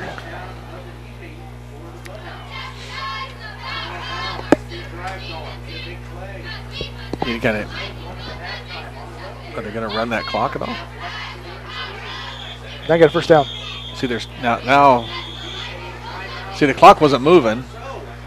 They should have started the clock. Am I right? You got a first down. It was a running play. Yeah, yep. but once they started it, after they get it set. I don't think so. But anyway, we've got a timeout, Washington. I'm not quite sure why Washington would have taken a timeout, but we'll take one as well here on Bloodhound Sports. Midwest One wants to be on your team. They can help you with important financial decisions so you don't have to do it alone. Visit the Fort Madison office today at 926 Avenue G. Give them a call at 319-372-3991 or visit their website at midwestone.bank. Midwest One is simply better banking. Member FDIC. Wondra Family Chiropractic and Acupuncture. Doctors Tim and Lori Wondra provide chiropractic, acupuncture, therapies, kinesiotaping, and even school physicals. They're located in downtown Fort Madison at 724 Avenue G. It's black, white, and red all over. It's the Pin City Current. The Pin City Current is your hyperlocal, super fresh, 24/7 source for news and information that can be found conveniently on your computer, smartphone, or tablet. Follow the Pin City Current on Facebook, Instagram, and Twitter at Pin City Current, and always online on their website. Is that a rainy night? Yeah, they moved it football up to score. rain. Okay, so we're back here. Yep. Bloodhounds at 1st and 10, 2:04 left to go, second quarter. Larson under pressure. He's going to try to get out of it, and it's going to get sacked for a huge loss. He really didn't have a chance to even throw the ball away as he was retreating, turned around and ran the other way, and just Washington had 3 guys right there blanketed him. Agreed.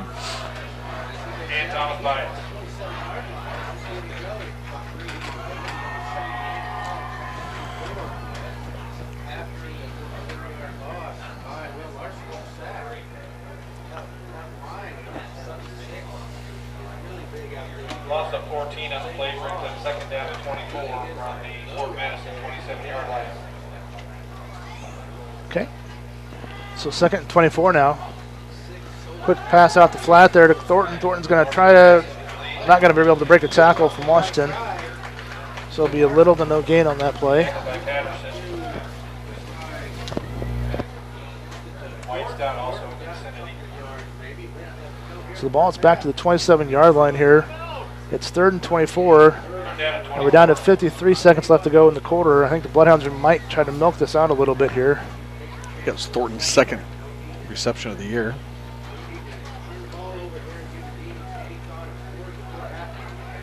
$12 on the play clock, plenty of time.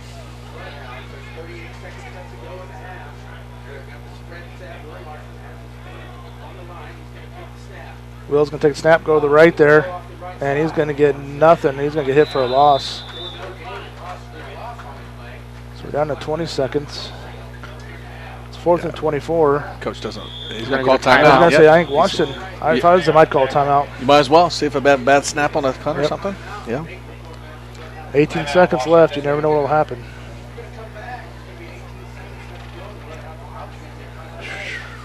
We had a few positive plays going there. Then that sack just took the wind out of our sails. Hopefully the Bloodhounds can go in halftime here.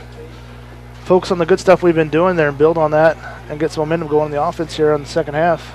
Because we haven't allowed them to drive No. the whole game. Just the one long play. Yep. That's no drive and the safety, but Definitely nothing to hang your heads about so far. I mean, this is, like I said, a very, very, very good Washington team.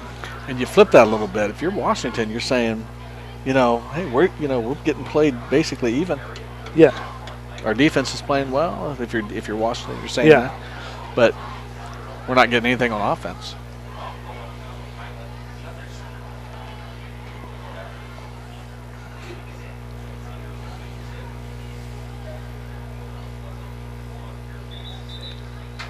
Okay, so 25-yard line.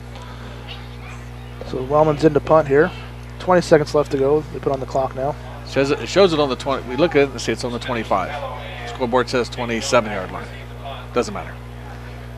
They're at a bad angle too, we'll say. But he's going to get the ball off. He needs to get the ball off. He's pretty quick about it. Hey, Wellman gets the nice punt off there. They got to return on, and he's going to kick out the 45, and he gets over to the right side here. And we need to get this guy down here. And we're going to get Good job. Poe slowed that down, and Brock come and got it. Down to 6 seconds to go. At the 15-yard line. That clock stopped awful fast there when he got tackled. Awfully quick on the stoppage of the clock there. So Good call on that return there, Tim. Washington's Return set up. got they got a chance for one play here. Keaton Poe slowed that runner down a little bit. Got a chance for Brock to come in and make that tackle. So where are we at? 14-yard line? Is that about where we're at, looks like? Pretty close, yeah. So we'll see if it's going to have to be a quick play. Yeah. Once it starts, that's all that matters.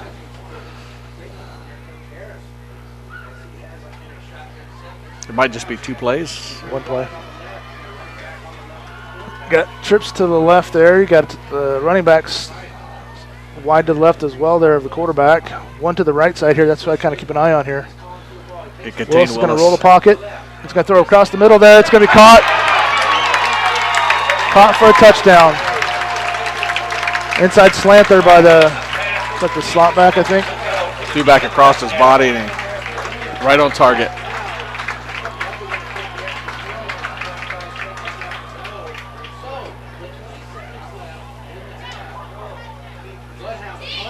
Yeah, that was a really good throw. Tate Johnson's just got a hand up there, just missed it. A little demoralizing there at the end. Played a great half in just that last couple seconds. Anderson, point after 10. Line up for the extra point. It's low, it's blocked. Blocked. No good. And I can't tell you who blocked that one. Let's see if we can kind of see here on the delayed play. Well, the speed guy, I think it was Brock coming off the corner. Take a look at Brock it or here. is it Poe? That's Brock. Yeah, but it comes Five. from this side too. Oh, yeah, both sides. We came in Both from both ends sides come of it. flying in there. I think it was low enough that it was whoever was from this side. So who'd you say that was? I don't know. I didn't see it. Well, they both were there. If the ball would have been up, I think Brock would have got it. But And there's 0.5 of a second left here. So they have to kick off here. that hurts. if we can get a nice return, we get a return here and make something out of nothing. We're due for that, Tim. We're you know, due for so if you're watching, do you squib kick this or do you punt it deep? You know, try to blast it. kick it right into the line.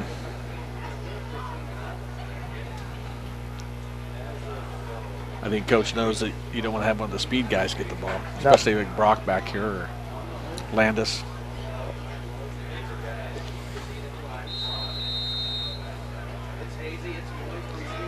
Patterson will kick off. So they come up here, and it's going to be a kind of a squibber. Talking about the up guys here. And it's going to be brought down right there. Seth Mendez with the return for the Bloodhounds. So go to halftime. It's a 15-0 lead for Washington. Bloodhounds had a great it's the big first half. You know, first what? 14 minutes of play there. The last minute of about the last minute of play in that quarter, second quarter. Well, it's that punt return was so big. So still, I think Bloodhounds we've got opportunities to get some stuff rolling here and build on this. What makes these folks even more special is So you got a 15-minute halftime here, and I asked the AD. He didn't say they were doing anything to delay halftime here at all. So I do believe we will be back in 15 minutes here on Bloodhound Sports. Lee County Bank is proud to support the Fort Madison Bloodhounds. Bank when and where it's convenient for you. Our mobile banking app is a safe and secure way to check your balance, transfer funds, pay bills, and deposit checks, all from your mobile device. If you're shopping for a new home or need money to pay for unexpected expenses, our loan department can help. Visit our website at www.leecountybank.com or give us a call at 319-372-2243 for more details. Equal Housing Lender, member FDIC.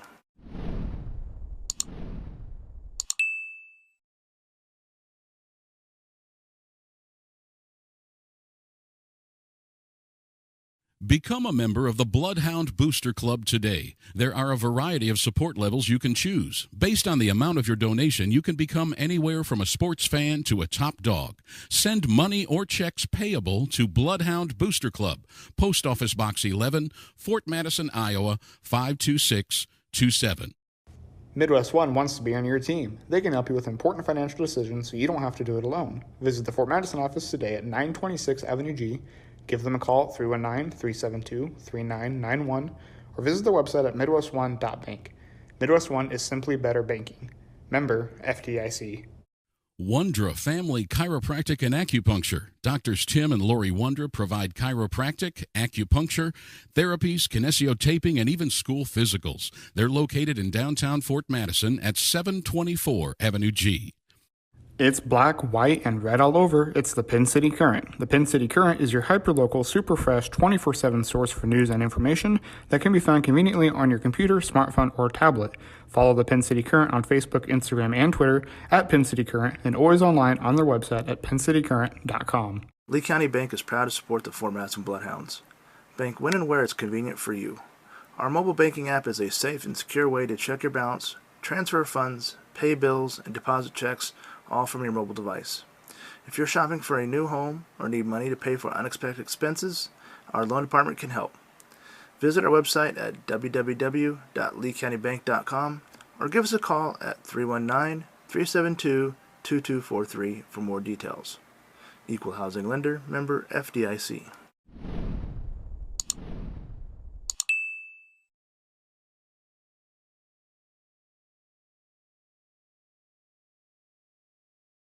Become a member of the Bloodhound Booster Club today. There are a variety of support levels you can choose. Based on the amount of your donation, you can become anywhere from a sports fan to a top dog. Send money or checks payable to Bloodhound Booster Club, Post Office Box 11, Fort Madison, Iowa, 52627. Midwest One wants to be on your team. They can help you with important financial decisions so you don't have to do it alone. Visit the Fort Madison office today at 926 Avenue G. Give them a call at 319-372-3991 or visit the website at midwestone.bank. Midwest One is simply better banking. Member FDIC. Wondra Family Chiropractic and Acupuncture. Doctors Tim and Lori Wondra provide chiropractic, acupuncture, therapies, kinesiotaping, and even school physicals. They're located in downtown Fort Madison at 724 Avenue G. It's black, white, and red all over. It's the Pin City Current. The Pin City Current is your hyperlocal, super fresh, 24/7 source for news and information that can be found conveniently on your computer, smartphone, or tablet. Follow the Pin City Current on Facebook, Instagram, and Twitter at Pin City Current, and always online on their website at pincitycurrent.com. Lee County Bank is proud to support the Fort Madison Bloodhounds. Bank when and where it's convenient for you. Our mobile banking app is a safe and secure way to check your balance, transfer funds, pay bills, and deposit checks, all from your mobile device.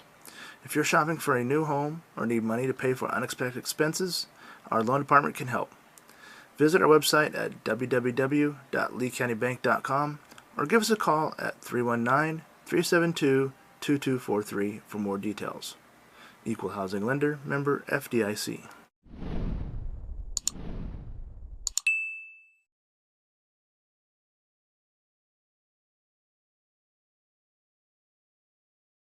Become a member of the Bloodhound Booster Club today. There are a variety of support levels you can choose. Based on the amount of your donation, you can become anywhere from a sports fan to a top dog.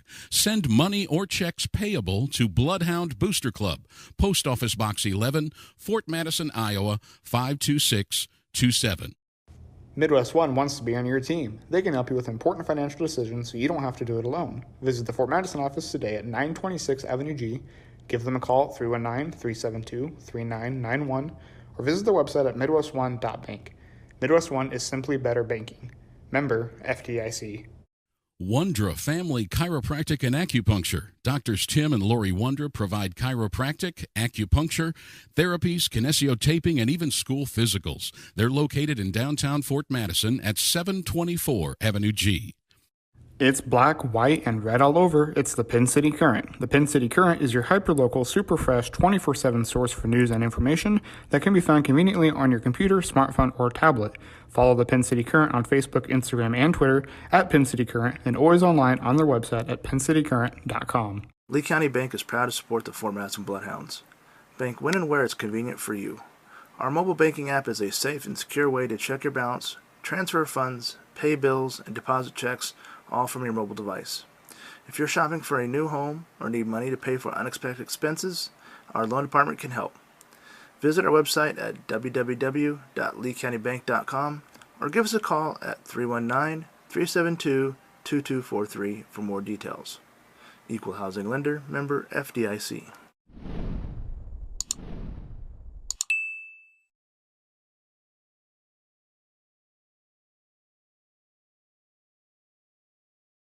Become a member of the Bloodhound Booster Club today. There are a variety of support levels you can choose. Based on the amount of your donation, you can become anywhere from a sports fan to a top dog. Send money or checks payable to Bloodhound Booster Club, Post Office Box 11, Fort Madison, Iowa 52627. Midwest One wants to be on your team. They can help you with important financial decisions so you don't have to do it alone. Visit the Fort Madison office today at 926 Avenue G. Give them a call at 319-372-3991 or visit their website at midwestone.bank. Midwest One is simply better banking. Member FDIC. Wondra Family Chiropractic and Acupuncture. Doctors Tim and Lori Wondra provide chiropractic, acupuncture, therapies, kinesiotaping, and even school physicals. They're located in downtown Fort Madison at 724 Avenue G. It's black, white, and red all over. It's the Pin City Current. The Pin City Current is your hyperlocal, super fresh, 24/7 source for news and information that can be found conveniently on your computer, smartphone, or tablet. Follow the Pin City Current on Facebook, Instagram, and Twitter at Pin City Current, and always online on their website at pincitycurrent.com. Lee County Bank is proud to support the Fort Madison Bloodhounds. Bank when and where it's convenient for you. Our mobile banking app is a safe and secure way to check your balance, transfer funds, pay bills, and deposit checks, all from your mobile device. If you're shopping for a new home or need money to pay for unexpected expenses, our loan department can help. Visit our website at www.leecountybank.com or give us a call at 319-372-2243 for more details. Equal Housing Lender, member FDIC.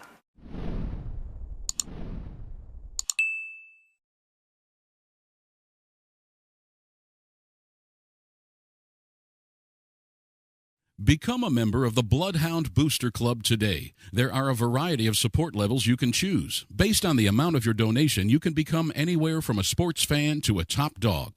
Send money or checks payable to Bloodhound Booster Club, Post Office Box 11, Fort Madison, Iowa 52627. Midwest One wants to be on your team. They can help you with important financial decisions so you don't have to do it alone. Visit the Fort Madison office today at 926 Avenue G. Give them a call at 319-372-3991 or visit their website at midwestone.bank. Midwest One is simply better banking. Member FDIC.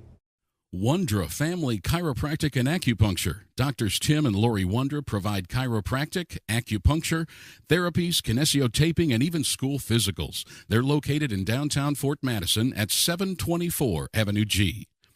It's black, white, and red all over. It's the Pin City Current. The Pin City Current is your hyperlocal, super fresh, 24/7 source for news and information that can be found conveniently on your computer, smartphone, or tablet. Follow the Pin City Current on Facebook, Instagram, and Twitter at Pin City Current, and always online on their website at pincitycurrent.com. Lee County Bank is proud to support the Fort Madison Bloodhounds.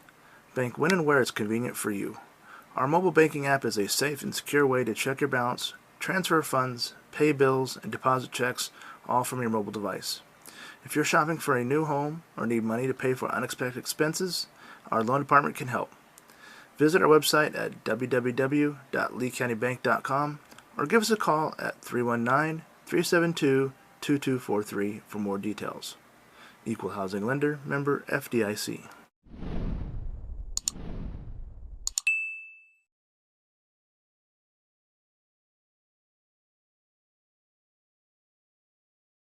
Become a member of the Bloodhound Booster Club today. There are a variety of support levels you can choose. Based on the amount of your donation, you can become anywhere from a sports fan to a top dog. Send money or checks payable to Bloodhound Booster Club, Post Office Box 11, Fort Madison, Iowa 52627. Midwest One wants to be on your team. They can help you with important financial decisions so you don't have to do it alone. Visit the Fort Madison office today at 926 Avenue G. Give them a call at 319-372-3991 or visit their website at midwestone.bank. Midwest One is simply better banking. Member FDIC. Wondra Family Chiropractic and Acupuncture. Doctors Tim and Lori Wondra provide chiropractic, acupuncture, therapies, kinesiotaping, and even school physicals. They're located in downtown Fort Madison at 724 Avenue G. It's black, white, and red all over. It's the Pin City Current. The Pin City Current is your hyperlocal, super fresh, 24/7 source for news and information that can be found conveniently on your computer, smartphone, or tablet. Follow the Pin City Current on Facebook, Instagram, and Twitter at Pin City Current, and always online on their website at pincitycurrent.com. Lee County Bank is proud to support the Fort Madison Bloodhounds. Bank when and where it's convenient for you. Our mobile banking app is a safe and secure way to check your balance, transfer funds, pay bills, and deposit checks, all from your mobile device. If you're shopping for a new home or need money to pay for unexpected expenses, our loan department can help. Visit our website at www.leecountybank.com or give us a call at 319-372-2243 for more details. Equal Housing Lender, member FDIC.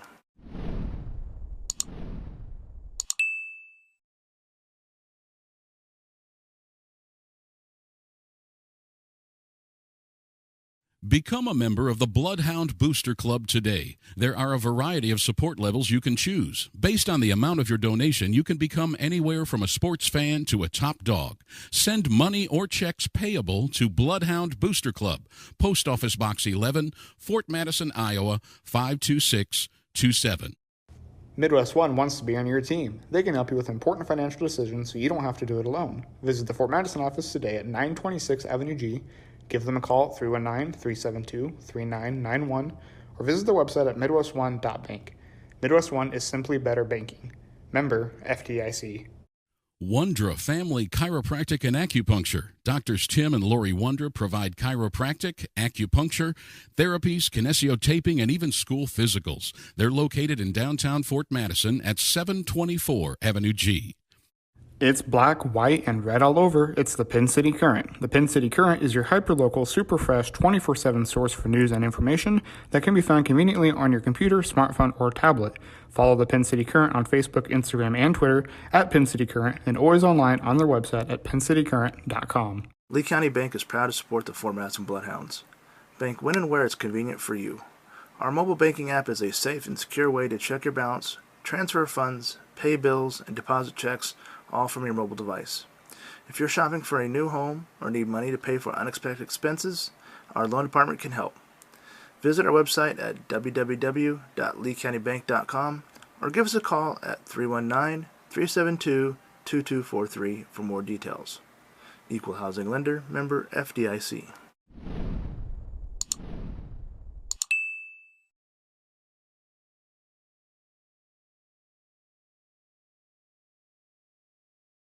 Become a member of the Bloodhound Booster Club today. There are a variety of support levels you can choose. Based on the amount of your donation, you can become anywhere from a sports fan to a top dog. Send money or checks payable to Bloodhound Booster Club, Post Office Box 11, Fort Madison, Iowa, 52627. Midwest One wants to be on your team. They can help you with important financial decisions so you don't have to do it alone. Visit the Fort Madison office today at 926 Avenue G. Give them a call at 319-372-3991 or visit their website at midwestone.bank. Midwest One is simply better banking. Member FDIC. Wondra Family Chiropractic and Acupuncture. Doctors Tim and Lori Wondra provide chiropractic, acupuncture, therapies, kinesiotaping, and even school physicals. They're located in downtown Fort Madison at 724 Avenue G. It's black, white, and red all over. It's the Pin City Current. The Pin City Current is your hyperlocal, super fresh, 24/7 source for news and information that can be found conveniently on your computer, smartphone, or tablet.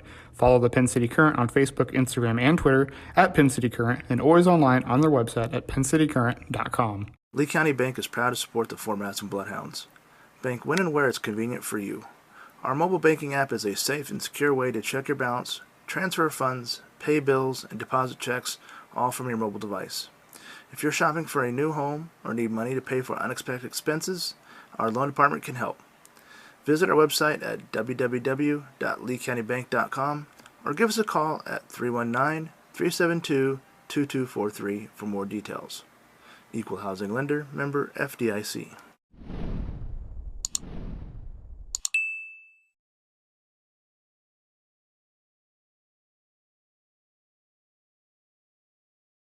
Become a member of the Bloodhound Booster Club today. There are a variety of support levels you can choose. Based on the amount of your donation, you can become anywhere from a sports fan to a top dog.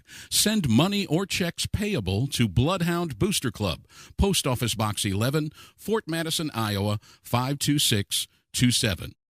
Midwest One wants to be on your team. They can help you with important financial decisions so you don't have to do it alone. Visit the Fort Madison office today at 926 Avenue G. Give them a call at 319-372-3991 or visit their website at midwestone.bank. Midwest One is simply better banking. Member FDIC. Wondra Family Chiropractic and Acupuncture. Doctors Tim and Lori Wondra provide chiropractic, acupuncture, therapies, kinesiotaping, and even school physicals. They're located in downtown Fort Madison at 724 Avenue G.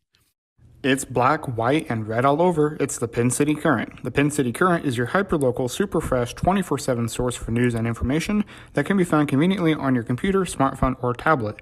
Follow the Pin City Current on Facebook, Instagram, and Twitter at Pin City Current, and always online on their website at pincitycurrent.com. Lee County Bank is proud to support the Fort Madison.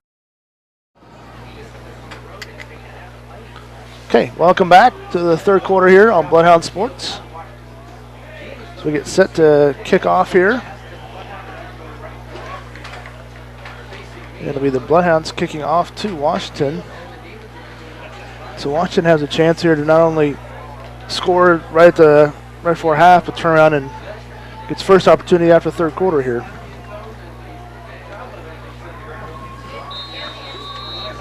Xander Ullman kicking deep for the Bloodhounds here. Nice booming punt. It's going to be fielded out about the 5. And Washington's going to take a middle return. He's got a hole right up the middle of the offense. Xander with the tackle. Xander saves the touchdown on that. And there's a flag come flying out there in there. But that was a big return right up the middle, all the way to the Bloodhound, to the Washington 45. Now let's see what the flag comes flying in. It was late flag here.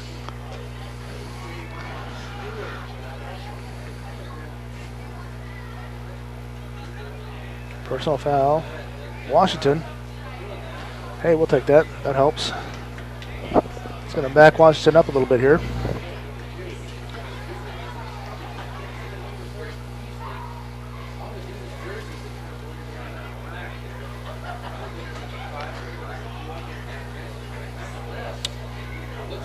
Was that an illegal block in the back, I wonder? I didn't see the signal. I wasn't It was watching. something. Well, it's on a return. Personal foul. Personal foul.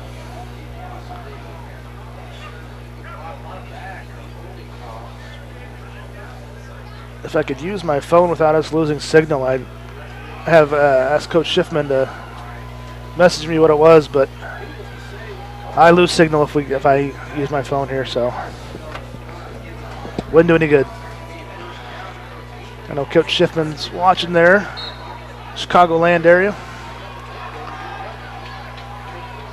So Washington's going to come out on offense here.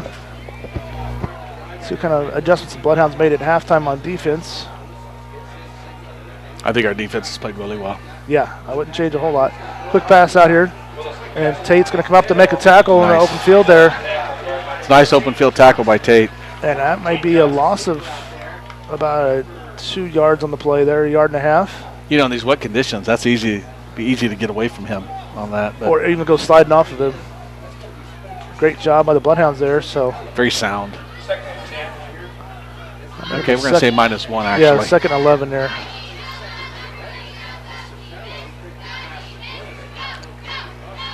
Tate stayed right on his waist and wrapped him up there. There's a loose snap there. Ball's loose. And it's still going to be loose rolling around there. It's still loose. There it is. It's still loose. They're saying, he how got can it. the official call it down when the ball's still rolling around?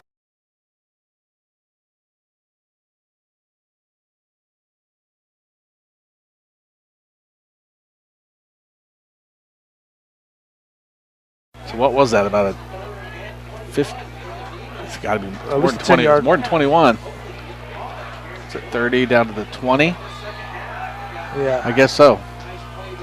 So 3rd and 21 yards here. Now we need to stop this. Or turnover time, Tim. Yes. He's looking real hard over this side. Yep. And he fakes it over to this side. Then he rolls out to the left. Is under pressure. And Is he that dropped right there. Nice tackle, open field tackle there by Settles. Tanner Settles. Tanner Settles brought him down by himself.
Short side of the field here, got receiver at the line of scrimmage and then the slot back.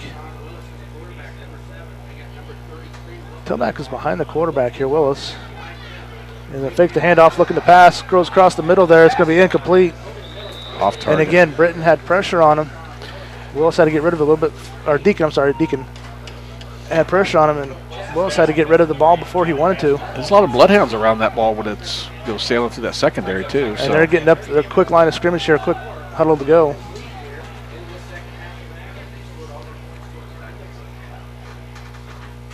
Oh yeah, Deacon was right on him, Tim. Made him throw that high. He's going to tuck it down, hand to the tailback. It's going to pound ahead there. Poe, first contact, and gets finished off there by Lowney.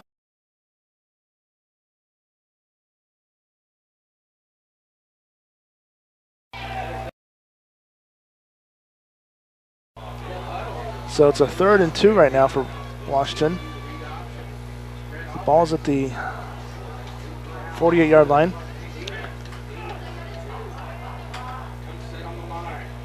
Washington goes in, or the running back goes in motion. They're going to throw out to the running back, and we got a flag in the backside. Good. And he's going to get a first down, but that's going to come back with a hold. Yes, it is. Holding Washington. Yep. And guess what? That wasn't even on the play side. Now it's backside. But they had to do the backside because our backside pursuit has been so good, getting pressure on Willis. Yep, he held Britton, or Deacon. Trying to slow Deacon down there. So that's going to be a penalty on Washington. That's going to be 10 yards. Back him up from that spot. So 3rd and about a 3rd and 13. Washington has to get to the midfield. I'm sorry, to the 45-yard line here of the Bloodhounds. Interesting play haul there. Trying to focusing on Willis so much, he dumped that out. Willis under pressure again. Is going to duck under. He's going to throw the pass late across the middle. It's going to be short though. Short of the first down. Again, Tanner Settles was right in there on Willis. Just didn't get him down that time, but get good pressure. That brings us up a 4th and a. Scoreboard's going to say 4th and 3. 4th and 3. So a long 3 here. And they're going to go for it, it looks like. Tanner Settles created that ball, made that ball be thrown behind him, I think. That's what that pressure did.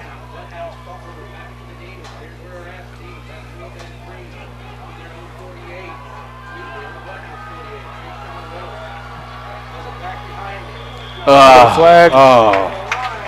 Okay. Nah, it's not us. Our sound's going strong there. It's them. Okay. Got a message there. It's not on our end. Sound's not on our end here. But thank you. Bloodhounds jumps across there. That gives Washington the easy first down here.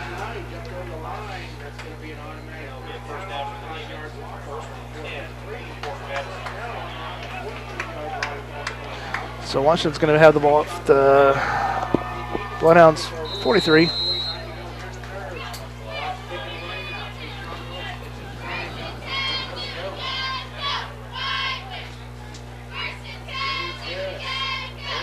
Going to hand off the tailback, goes right up the middle there, gets a gap, and he's going to have a big gain here. It's all the way down to the Bloodhound 26-yard line. Just right off that. Well, it looks like they're after left tackle guard area.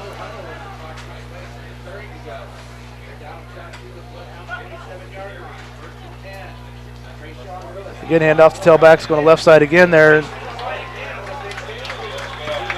This is their first success as far as running the ball right at us like this tonight. Washington's figured something out. They've kind of, I think we're keying on Willis so much. It's a timeout for Fort Madison. I'm kind of, we were looking at the stats, Tim, before the game, and really they hadn't really outgained us in yardage offensively or, running or passing or anything, and I'm trying to figure out now I know what they're all about. They're all about ball control, taking what they get you, then let the defense stop the other team. Yep. So defensively, they've got a ton of kids with a lot of tackles. So they just depend on their defense to stop the other team, and like they're doing tonight. Yep. And then they take advantage of some athleticism and scoring some points here and there, making big plays. And without us watching them, I think that makes sense. They get great field position, and that's why their yardage is not so high. So, does that sound about right? Yep. It sounds logical, at least. Let's put it that way. Well, when you got a defense that playing like this, I mean, we're not getting anything on that quick outs. We're not getting, we've had a little success on that screen plays, but you can't screen play every time. Nope. You're going to get picked off. And we've been doing good pressure ourselves on Willis, so they're trying to counter that with some hard-nosed running. Hard run plays right up that same gaps, so we're kind of leaving behind there. So see what the Bloodhounds changed it up here a little bit. But like you said earlier, Tim, we had our chances throughout this game and still do. Still got half the third quarter and fourth quarter to go. We're still going to get a turnover here. Willis is going to hand off the tailback again, goes right up the middle. Whatever we changed didn't work because they got piled up the middle for another first down here. One more of those, and he'll be in the end zone. So runs of 16, 9, and 14 all in a row. So it's first and goal from the 9 for Washington.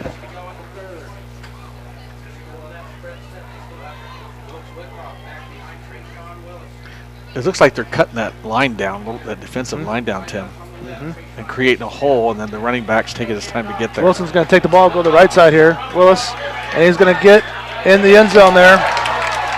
Willis faked the handoff, went to the right side there, went wide to the right.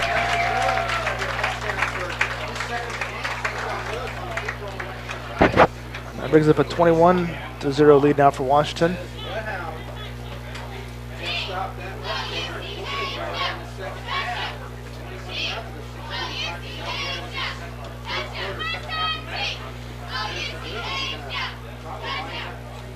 It's a very disciplined team.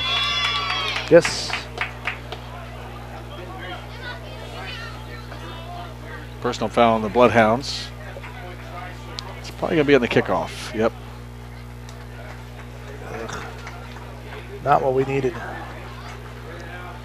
So we're going to go for the extra point here. Washington, it seems like everybody's lined up in this now, swing gate formation. We've seen this every week so far. So the traditional stack. Somebody must have had success with it last year, now everybody's running it. Yeah, they're going to have to go for 2 points. Yep. Quarterback's throw the pass in the corner of the end zone. It's incomplete. If your numbers match up, I don't like that play right there. They just threw that in the corner. If your numbers match up, just run the ball. Well, a couple times we've seen teams try to do that against us. They've done that. They throw to the single guy by himself instead of throwing to the overload side. We're behind the whole line of scrimmage, and you got more blockers and defenders out there. Yeah. Well, extra point no good. So 21-0. Washington. Is that one of those we overthink it or something? They're trying to overthink things to get too fancy on sometimes. I think it is. I think that's a play you throw the ball up in that corner. It's got to be a perfect throw, basically, because our defensive backs are playing well. And it's not like they don't have a kicker. They've got a kicker that's hit a couple extra points. So yeah, but I don't think he's a Wellman. I think he's kicked that ball low several times. And we did block it last time, so I think they're worried about the block, I suppose. Which maybe that goes to the credit of our Bloodhound special teams there, that everybody's scared to kick the extra point against us, or because we block them. Yes, I would have ran the ball in. I'd stay in that formation and go a little smash mouth with the quarterback. Yeah, when you got a quarterback, 6'5", 230. When you need a they had a different quarterback on for that, didn't they? Yeah, but I'd leave Willis in there. When you need a yard and a half, the guy can lean for You can always shift out of that, put him someplace else, and put the kicker in there. Yeah, I would have ran the ball. So with the kickoff, Washington will be kicking off at their Bloodhound 45. I would keep an eye out for an onside kick kind of thing right now. I think that was the best drive of the game by either team. I think that's classic second half Washington football, the way it looks. And how's Fort Madison going to respond? Yes. They could not give up on this. Kind of like Houston last night. Yep. And it's going to be kind of a pooch kick. It's going to be fielded by Brock at the 10-yard line. Brock looks to go to the right side, then breaks a couple tackles. And he's still going. They need to blow that dead. When he picked him up like that, they kind of need to blow that dead. He gets all the way out to the 30.5-yard line.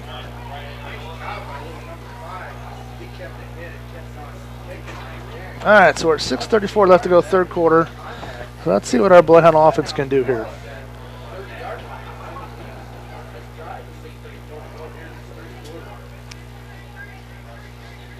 I think if he picks him up and body slams him. He tried to, but Brock kept his feet. Yeah, I think one of his own players got in the way, too. Yeah. Okay, Larson comes in at quarterback here. We're going to run 3 receivers to the wide side of the field. One to the short side here. It's Tate Johnson by himself. I think the ball needs to go downfield a little bit. McGowan in backfield next to Larson. Roll the pocket to the right there. Throws on the move. Nice. First down there to McLaurin that caught that. Nice. Gets all the way out to the 46-yard line. The rollout was nice. Uh-huh. The blocking was terrific up front. Yep. Galen McLaurin on the reception there. 17-yard gain. And Washington did not blitz on that one. They dropped back more of a coverage on that. Yeah, they still ran with. They had brought 3, 4. They had 4. See where the yard marker is? To see where the ball is? Yeah. That ball's about a yard forward than the yard marker. So it's first and 9 for the Bloodhounds. I mean, you can see it from here too. Well, we must be at an angle or something because. But this is right straight down the line. Yeah.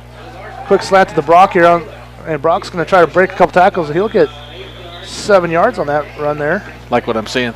Yes. And maybe we're pissed off enough now. We're going to start really moving on offense here too. About 7-yard gain. Yeah.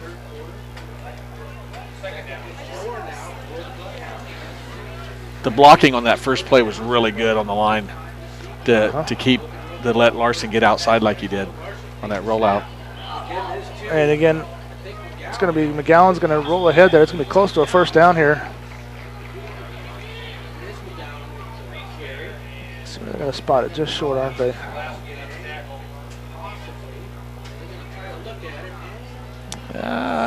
Say that.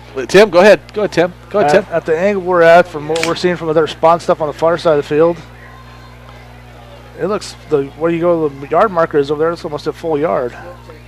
If I was to say, look at where I'm at the field here, I'd say about a football. Yep.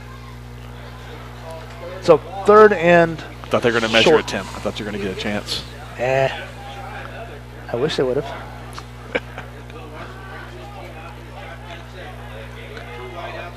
Everybody's coming. Okay. Delay game. Did he get timeout or did he? Yeah, no, they delayed him. Oh, guys, And 3rd and 1. We get positive things going and we shoot ourselves in the foot here. I heard someone in here say they got a snap, and I looked over and it was on 0, and they had not snapped it yet, so probably an extra, at least a second. So that brings up a 3rd and 6 now. That's a whole different set of plays from 3rd and 1.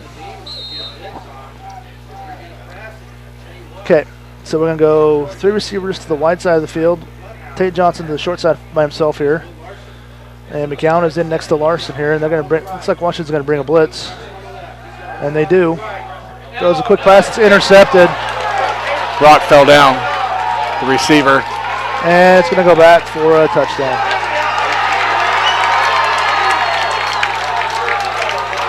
Shot ourselves in the foot, and then 55 next play, yards. turn it over. Brock slipped and fell when he made his cut.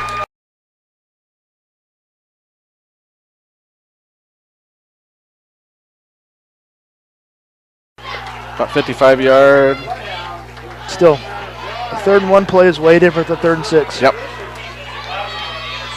So Washington's going to go for the extra point again here. See, this score is going to look ugly, but it's not. It's not indicative of how the game's gone, but No, yet not at all. they've been able to capitalize on our mistakes, and we have not capitalized on theirs. Let's see what they got there. They got 3 tacklers, and they're throwing it back in the end zone. They got it. Well, we left the guy wide open back there. She had, I don't know, I still would have run that. 2 point is good, which brings it up to 29. I think there's a weakness there in the kicking. The kicking game could be the extra.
There's 15 more on coach, unfortunately. We're good. So we've got the pass interference called on the Bloodhounds, and then So they're going to walk that off. a penalty on coach. I don't blame coach.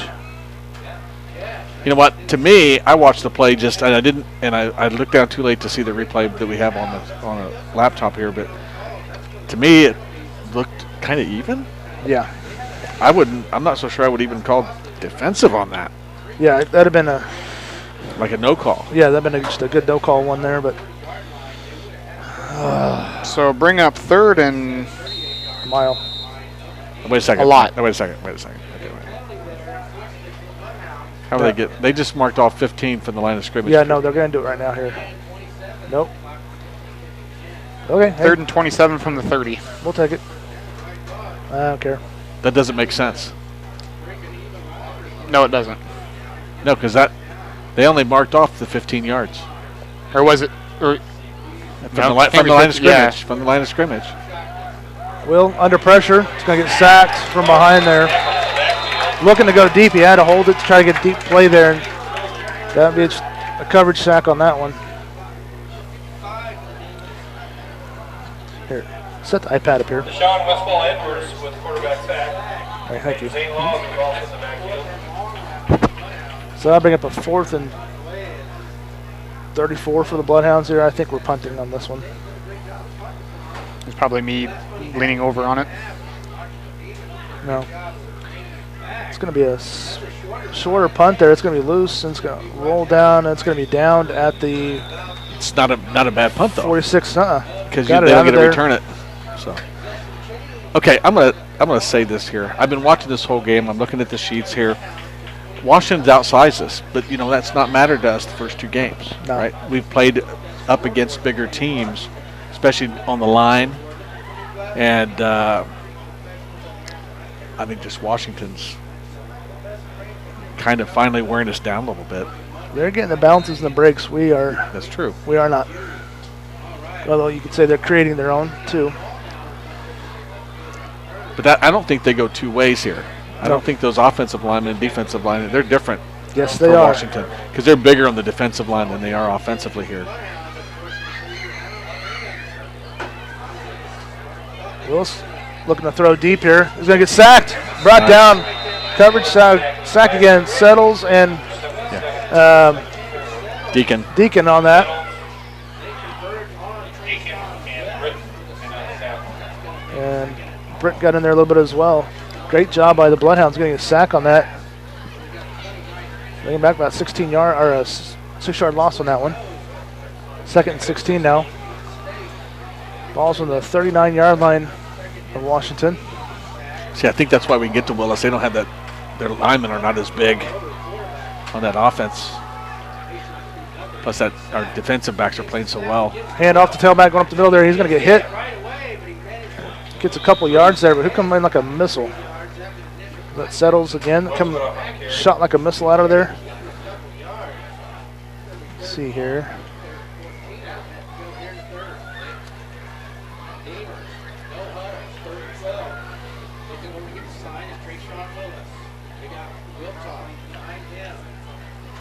Turnover time, Tim. Yep, Settles coming there. Was that Settles that came out? Yep. So Like it's the 3rd missile and 12 thing? there, yeah. 43 seconds left to go, so they're going to run a play here. Tate's due to get a pick here, isn't he? Willis under pressure is going to throw across the middle there, and he's going to get hit. Tate comes in there and separates the receiver from the ball. But we had pressure. Again, A little bit high, a little bit far, and Tate with a when Willis threw that ball, Tim, somebody was wrapping around his waist. Was that Settles? Or was it?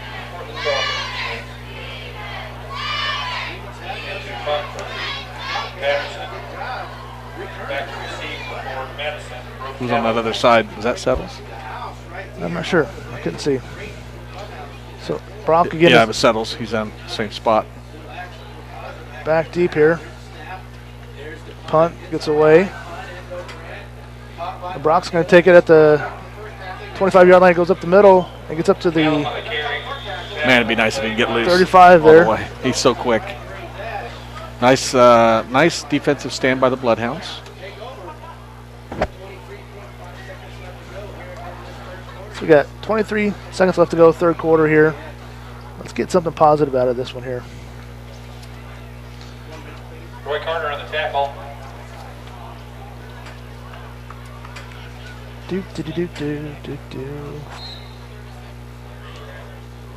Get set to go. Bloodhound's going to break the huddle. We're going to come out.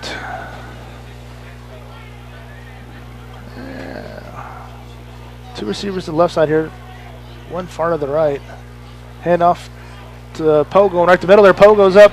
He's going to get first down plus. We're so close on a few of these just to breaking it. Just half a step from breaking it right there. And Poe's hitting that hole so fast. Washington doesn't have a chance to react to it. So he gets up right at midfield there. 17 seconds left to go. They're going to wind the clock here. Well, the Bloodhounds get a play off before the end of the quarter. Might as well get it. Maybe. Yep, get the play off here. Larson looking to throw across the middle there. Throws into coverage and is going to be intercepted. They're in a double coverage there. And McLaurin with the tackle. And that just puts the capstone on the third quarter. We'll be back on Bloodhound Sports. Madison Bloodhounds. Bank when and where it's convenient for you. Our mobile banking app is a safe and secure way to check your balance, transfer funds, pay bills, and deposit checks, all from your mobile device. If you're shopping for a new home or need money to pay for unexpected expenses, our loan department can help. Visit our website at www.leecountybank.com or give us a call at 319-372-2243 for more details. Equal Housing Lender, member FDIC.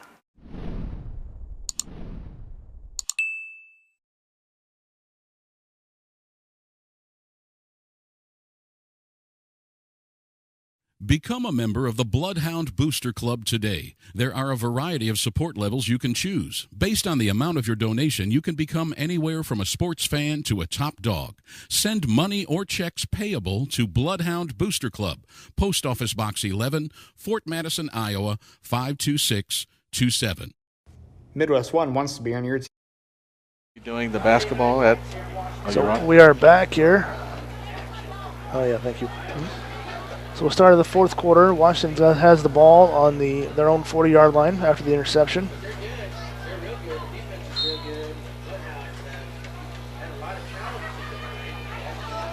Willis looking to throw deep here.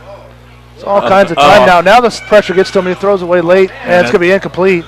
All those Bloodhounds coming there. It's too bad we couldn't. He was looking to try to go deep, but again, great coverage by the Bloodhounds. He had nowhere to go. He had to finally end up dropping it off to his deep guys, or drop it off to his outlet there, and he still overshot him. So it's 2nd and 10. He had a lot of time, and our defensive back's doing well. It's going to take a snap. It goes right up the middle there, and then gets nothing. A good job of our interior defense stopping that up. Lowney, Britton. Yep. Does that give you a little more room if I scoot it up more? You're going to give him one maybe on that. So that brings up the 3rd and 9.5. Ball sits on the 40.5-yard line. Come on, we need a pick 6 right here. That's the only thing that defensive backs are missing tonight, because they're playing really well. He's going to run the option here. Keep it. Pitch last minute. There's a flag on the play, and he's going to get the first down on the late pitch there, but the flag dropped right there. Let's see what the call is going to be from the White Hats here.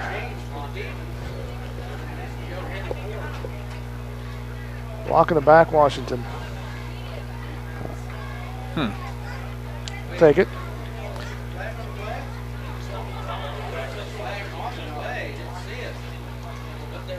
Oh, okay, yeah, he hooked him. He came over and he grabbed Tate Johnson, and he kind of jumped on his back and hooked him. So they called the block. Yeah, that's a good call. So that takes the ball back to the 34-yard line. And the thing is, it was 3rd and 17 now. It was such a good call because if he wouldn't have done that to Tate, Tate probably would have had a chance to stop that play. Yep. So Washington has to get out to the midfield stripe for first down.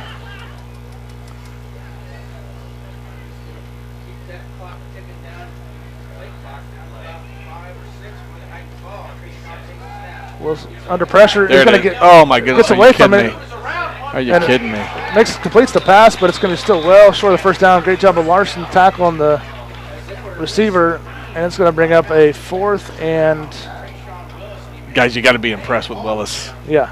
I mean, he was smothered, and he's still big and strong enough to just get that ball off and an accurate pass for what, about 8 yards? 4th and 8 9? there, so yeah, about a 9 yards. 9-yard play there.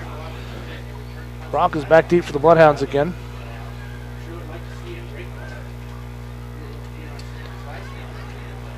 It's going to be kicks away, hits at the 30-yard line, just dies right there. Good, so another good job by the Bloodhound defense.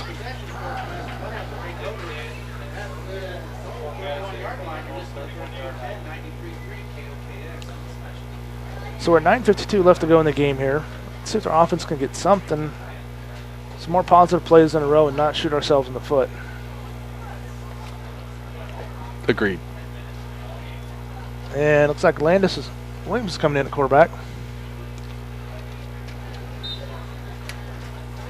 Cole Thornton comes out short side of the field. Tate Johnson goes far wide to the left.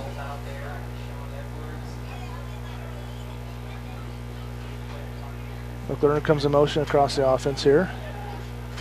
Poe gets the handoff, and he's going to go up the middle for a hard-fought yard, maybe, gain. I think our offensive line has played better the second half. Mm-hmm. I agree with that. They've held that defense up pretty well. I mean, we got some good runs in there somewhere in the third quarter, and I just think we're just right there on the verge of making a really good. I hope that we don't get down on ourselves, because even though the score's not going to show, we played a very good game here. Look at the size of that defensive line, Tim. I mean, Landis pulls it down, he's going to tuck and run, and he's going to get hit.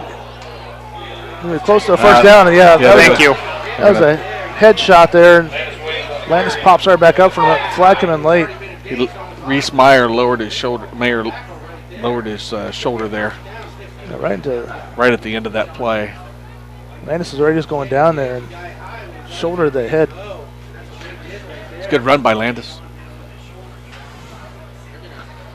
That's kind of smart by Landis. Kind of stayed down for a second to try to sell it even more. I mean, it was obvious, but I don't know. I watched it on replay now. Yeah, I'm not.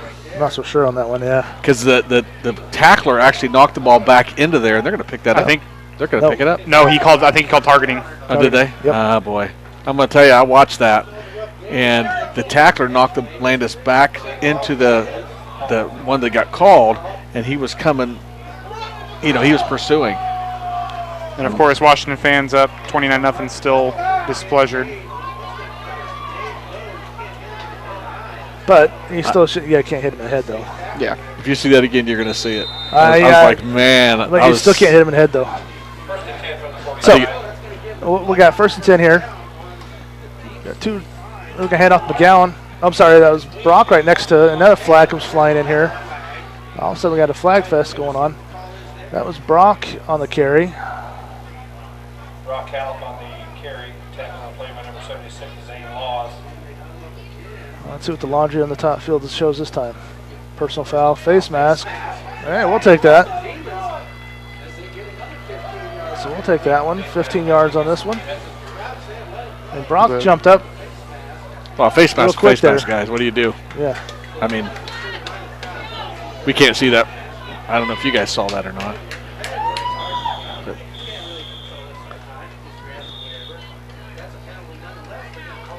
we have a timeout, Washington. So correction on the Burlington-Keokuk score. Burlington scored a touchdown in the final minute of halftime, or before halftime, and it's 12-9 there. Ooh. All right, so I guess we will take a timeout as well here on Bloodhound Sports. Team, they can help you with important financial decisions so you don't have to do it alone. Visit the Fort Madison office today at 926 Avenue G. Give them a call at 319-372-3991 or visit their website at midwestone.bank. Midwest One is simply better banking. Member FDIC. Wondra Family Chiropractic and Acupuncture. Doctors Tim and Lori Wondra provide chiropractic, acupuncture, therapies, kinesiotaping, and even school physicals. They're located in downtown Fort Madison at 724 Avenue G. It's black, white, and red all over. It's the Pin City Current. The Pin City Current is your hyperlocal, super fresh, 24/7 source for news and information that can be found conveniently. That, which they can. Okay, we are back here after the quick break. 30-yard line, Bloodhounds. I don't care if we're getting a little bit of help on that. So we're creating that issue. Running backs on both sides of Landis. One's Brock, one is Poe, and Landis is going to throw a deep ball out there looking for Tate Johnson, and there's a flag on the play again. Did Tate come down with it? DPI. Did he catch it? I don't think he caught it. No, he did not come down with it. It don't look like, but that's going to be a 15. Pass interference. I think Tate defense. So that'll be another 15. So it's going to be down to the 15-yard line. Nice throw. Landis showing his arm strength there to get that into the far corner of the end zone there. Yeah, that's defensive. That's defensive pass interference. Yep. That's pretty easy to call. Is that 45 yards on penalties in the past we'll take 2 minutes? Three plays. Past 3 plays. 8:46. The Bloodhounds have the ball. 1st and 10 from the 15-yard line. But you know what? We've created those issues. That's right. So 3 receivers to the right here. Tate wide to the left by himself. Landis looking to go to Tate. Slant across their middle. They're incomplete. Be nice to see get in the end zone and then Get a little something magic happening after that. Yeah. Get that goose egg off the scoreboard. Make that score more respectable like it should be. So Tate again, trying to hit Tate across the slant there. Pass is just a little bit offline. The line did a good job of creating a hole there for Landis to throw that through. We're seeing something different here in the second half. Landis is going to take it himself. Goes right up the middle there. And he's going to roll ahead for a couple yards. Let's going to see what they spotted at here.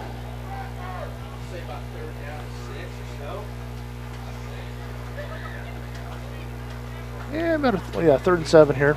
Ball's going to be spotted on the 12-yard line. I'm going to say it's a scoreboard. Let's say a 4-yard run.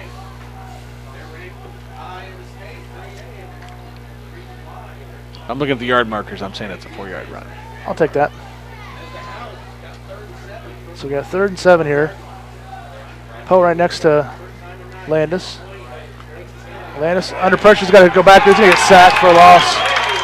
Left side blitz came in there. Landis tried to get away from it. He had nowhere to go. And that'll bring up a 4th and about 15 now. That's 33, isn't it? Yes. Yep. That went off. They got some serious athletes on that defense. Yes, they do. Good size and quick and aggressive. Yes. 4th and 15. The ball sits on the 20-yard line here. The Bloodhounds are going to go for this.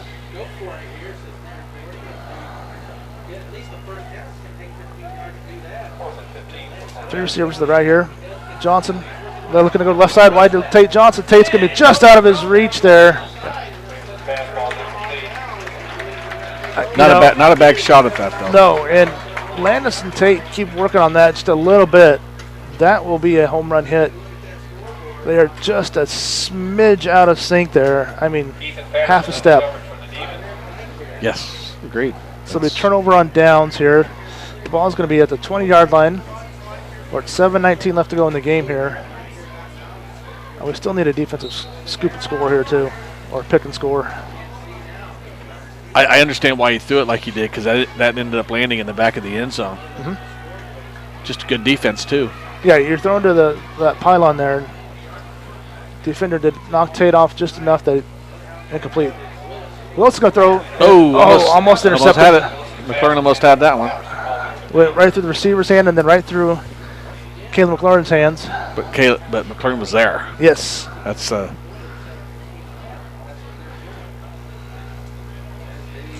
well, we're 3 games into this season, and our defensive secondary is really, really good. And our line's been doing good. Putting good pressure on it. Especially that young line. You know, if if Willis wasn't 6'5", 230, we'd have several more sacks on that night. No doubt. Willis is going to throw pressure. It's going to be then intercepted by Will Larson. Yep. Will gets the pick. And again, Willis was getting drilled by 25. Poe Yep, Poe. and Settles, and I thought there was a big guy in there too. It's an interception by Will. So, that's kind of our secondary is also benefiting from our line and linebackers getting that pressure on the quarterbacks. So, again, it's like getting a first down. So, 1st and 10, 27-yard line. Nice interception by Will. Just the pressure's been great. Tim, you're talking about that. How many sacks would we have if Willis wasn't elusive like that? Yeah, it wasn't just that size and like hitting a brick wall. And yeah, I'd say we'd probably have at least 5 or 6 more sacks. And you would not have 29 on the board. No. Will's going to shovel pass it over to McGowan on the going left side here. And McGowan's going to get back to the line of scrimmage, and that's about it. Washington strung that play out very well. Which is what they do. I think it's hard to get around a corner on this team. Yeah. They are so athletic. We seem to have our most success when we hit quick hitters right up the middle on the run plays. Stretching it to the outside just doesn't. Usually we have the speed to kind of get out there, but Washington has the equal speed. I think that's what makes them a dynamic team is that defense. Mm-hmm. It's terrific. Now, if I'm the coach for Washington, that 0 is important. Oh, yes. It's a league game. Oh, it's a statement. Quick throw pass out in the flat there from Larson to Johnson. Johnson's going to break a couple tackles. And then we're going to get a. He goes in for the touchdown, but there's a flag on the play. Yeah, right in the area that's usually going to be holding. Yep. Bloodhounds. And it really didn't great pass out in the left side there. Okay, a little 7-yard out or in from Tate to Landis. But it's negated as Tate had broke to tackle there Johnson and went for the touchdown, but that ball was already out. Yeah, I get it. Again, we shoot ourselves in the foot. We're doing positive, we shoot ourselves in the foot. One of our linemen just tackled somebody on the line. Well, he's going for the pancake block. But the ball was out. I mean, the ball was already out, but I get it. He went for the pancake and can't quite do that. So 2nd and 18.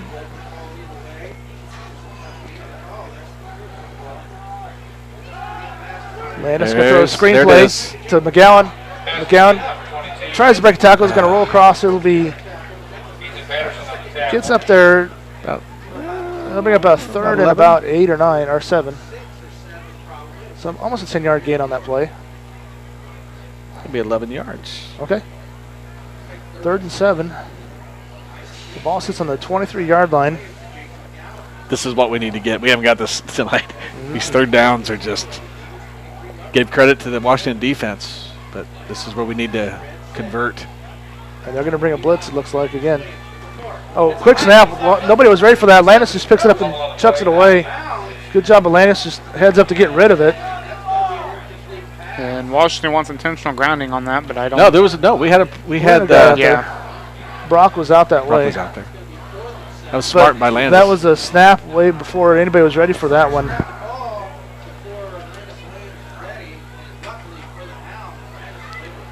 So that Landis able to get rid of that, save that, so it's a 4th and 7 still. He was trying to change the play. It looked like a little bit of calling something out, and it just come flying back there to him. So 4th and 7 for Bloodhounds. 3 receivers right. Tate's by himself to the left there. Again, Washington coming on blitz. They're going to throw a pass out to Tate. Tate falls down, and there's a flag comes flying in there. Did he fall or did he get pulled down? Let's see what we're going to have here. It's on the other side of the field. Looked like he slipped, but there had to be some kind of contact for him to throw the flag like he did. And it was a quick flag right on the cut there. It was right on. As soon as Tate went to cut there, and the flag comes out fast. And here's the call. Holding defense, yeah. There we go. That's why he kind of fell down and got held. We'll take it. Yeah. So Landis and Tate have a nice little thing going here. I don't understand why he did that, because he was really right there on the receiver. Maybe he wouldn't have been right there if he would have been holding him. Trying to see if he would get past him. Yeah. You're probably right. Trying to keep Tate from doing a double move on him. He was probably beat long. You Yeah. know, you can't say deep because it's not really that far, but yeah, you're right, Tim. So we have 2 receivers left to the right. It's Brock and Tate. Now Brock comes in motion across the right side to make 3 on the right side here. They're going to hand off to McGowan. Nope. And he's going to roll to the McLean scrimmage, and that's about it. 22 in the carry. Number 9, Lucas Kroll, the tackle for the Demons. And they're going to give him no gain on that one. Original line of scrimmage, it's the 14-yard line. You know, when Poe had those runs that were just straight ahead, hit the AB gap right between the center and the guards. That seemed to be the really successful runs. It's like Jacob goes just a little bit wider than that, and they always catch up to him.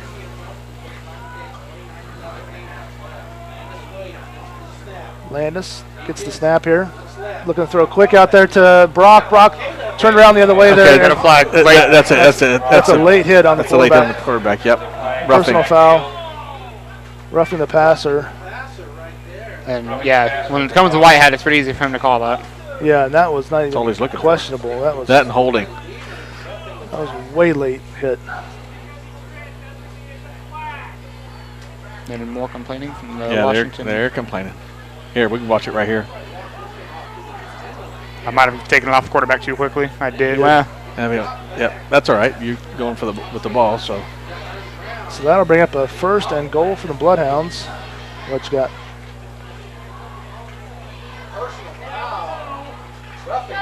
Okay.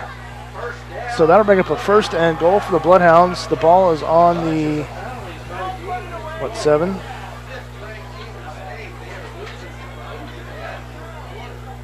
Boy, the way Washington's been handling this quarter, you think they're the ones behind. Yeah. A 2nd goal, they're going to say, okay. Landis is going to try to run it. He's going to get ahead for nothing. That'd be an automatic. Should be an automatic. Yeah, I was going to say it's 2nd down. The scoreboard's wrong. I look at the marker there. It's 2nd down now. That's what I thought. I'm like, well. Okay. Yard marker had it right. So where are we at? They're saying 7 on the scoreboard. I can't see that. The paint needs to be refreshed out here. So they say 2nd. Maybe they were going to do that, but it's been raining all week. That's true. You wonder. Good point. 2nd. Well, it looks like they painted the grass though. 2nd and 7 here. Again, 2nd goal. We're going to throw a quick slant, and it's going to be incomplete, and that was almost intercepted. I run that same slant to Tate there, and that safety came up there and almost had that. Be careful, run that same play. You know, they've been doing a lot of stuff over the Tate there. Do you fake it that way and then come back to the trip side here?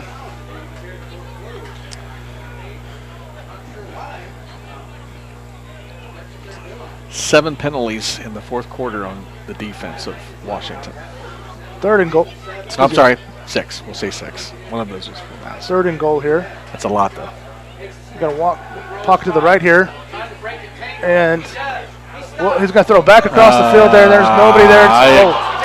Nice job by, is that Cole Thornton to knock that away? That's why you don't throw behind, right? Oh, I understand why Landis did that. It looked like Cole was going to be there, but yeah, he let him a little too far there. It's not the Kansas City quarterback. He can do that. Deshaun Watson can do it too. But okay, so 4th and goal here. They're going to go for it. I didn't see if that was a team timeout or if that's one of the COVID timeouts.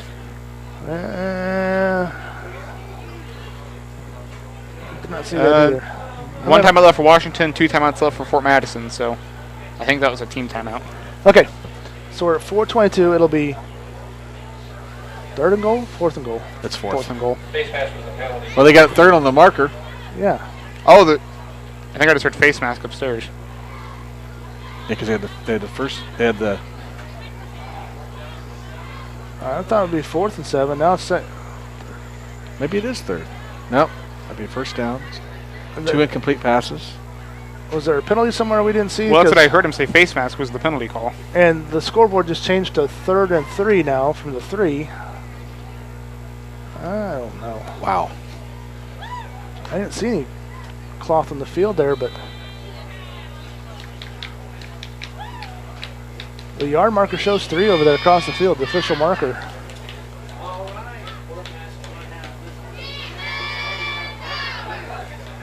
Okay. Did we have a run? Didn't he run after that penalty for like no yardage, or was I wrong? I thought so. And then we had. You're right down the plays there. I know that, but you can see where. Okay, so it's 3rd and 3 from the 3. They're saying, yeah, 3rd and 3 from the 3.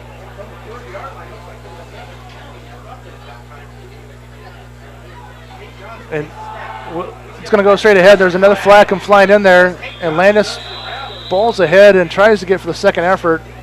They're going to mark him just short, but I don't know what the flag come flying in here for. You know what? It's almost got to be. It's got to be holding, but. Well, unless we're seeing something. Personal foul. Oh, okay, on the defense. Hands to the face. Hands to the face. On the defense against Washington. That's the 7th one in the 4th quarter. You know, Washington. So is the defensive line for Washington there, is our offensive line kind of frustrate them so much that they're kind of retaliating? No, not retaliating, but, you know, trying to get away with the illegal stuff there? Well, I think we're getting leverage underneath there. Yeah. So the ball's on the 1, still 3rd down. Yep. But I think maybe just getting leverage because you're down near the goal line. Yeah. And they're coming up in. Still. That came out pretty quick, and I was like, how can they see a hold that fast? But yeah, that's what I was expecting. So 2 shots from the 1, guys. 4 seconds on the play, got it off. Landis going to pull it out. Nope, hand it off to McCowan. Oh, he picked it back up. McCowan had it, fumbled it there, and Landis picked it up and made something out of nothing there. So it's still at the 1. It's almost like one of those fake plays where you set it down and you run fake a move, and then the other kid comes behind you and picks it up. But Landis heads up play there to make something out of nothing. That's twice he's done that. You know, on the bad snap there, he was able to throw it away and preserve that, and that one there he was able to pick it up and get nothing. Nick went with the pass play. He was going with the ball. I went like 5 different directions there. That was good. I mean, we kind of missed out on that, but if the ball would have been passed, you were right on it. Bloodhounds are going to take a timeout here. At 3:08 left to go. 4th and 1. Is that right now? Yes. Okay, now we're saying 4th and 1. I'm going to tell you, the nice thing about this, they don't have the ball. How long has it been since they really had the ball? With the interception? I mean, we got pressure in the interception. You know, you go back, and for the 4th quarter, Washington's only had a few plays on offense. You know, and I'm going to say it'd be easy for the Bloodhounds to get down 29-0 at Washington to kind of quit and kind of, okay, this isn't our night here. They've shown a great heart and great grit to fight and keep fighting through here and keep pushing through and getting to where Washington's the one making the silly mistakes here in this 4th quarter here. Tim, you're right. Washington had that long drive, went up 21-0, and then that interception was tough. Yeah. But since then, Washington has done nothing. They basically have a first down, I think because of a penalty maybe? No? Since that midway in that 3rd quarter, they haven't done anything. Of course, now they haven't had the ball. Right. So, and they've had a lot of penalties. So we got... That's at least 7 in this quarter. On the yard marker there, it says 4th down. It's going to be 4th and goal from the 1. And the Bloodhounds coming in a heavy package. If I personally would give this to Poe maybe. McGowan's on one side, Poe's on the other. I think that's Califf. Oh, it is Califf. He's going to pitch it out there. Brock's going to go out wide, and he's going to get in for the touchdown. Good call there with being Brock next to Landis, and he pitches it out there, and that was a good play though. Here's a penalty. Now that's going to be on the Washington. I think it's a sideline penalty. Yep.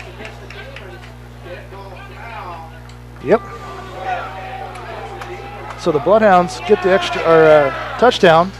Listen to these guys down here. The only problem with all these plays, it'd been nice to get 2 possessions. Yes. And try to get 2 scores in. But So- yeah, you know, we're frustrating the heck out of Washington here. That's Yes, ever since the midway part of that, and we gave them that last touchdown. yeah. We have frustrated them. We have pestered them. We have definitely shown more heart and class and fight here than they have. We took Willis out of his game. Yes. He had one long run, and other than that, have you heard him much on defense? No. But that line has been terrific for Washington. But Okay, so Wellman's going to come in to kick the extra point, and the penalty be assessed on the kickoff. I'd like to see him get this.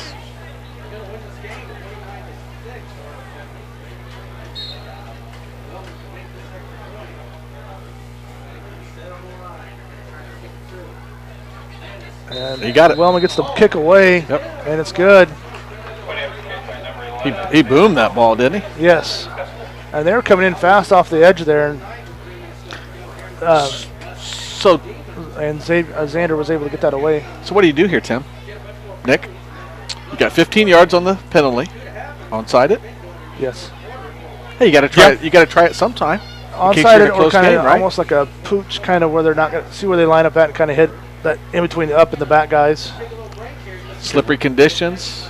You There's got 15. Washington Yep, you're going to move 15 yards up. So probably going to come out in the onside recovery formation. So We'll see. We'll see what they come out with. you don't Yeah. want them to kick return for a touchdown after you scored. So that Right. eliminates that Right. pretty much. I would do it, and they're going to be ready for it. They're going to be talking about it here on Washington sideline, I'm sure.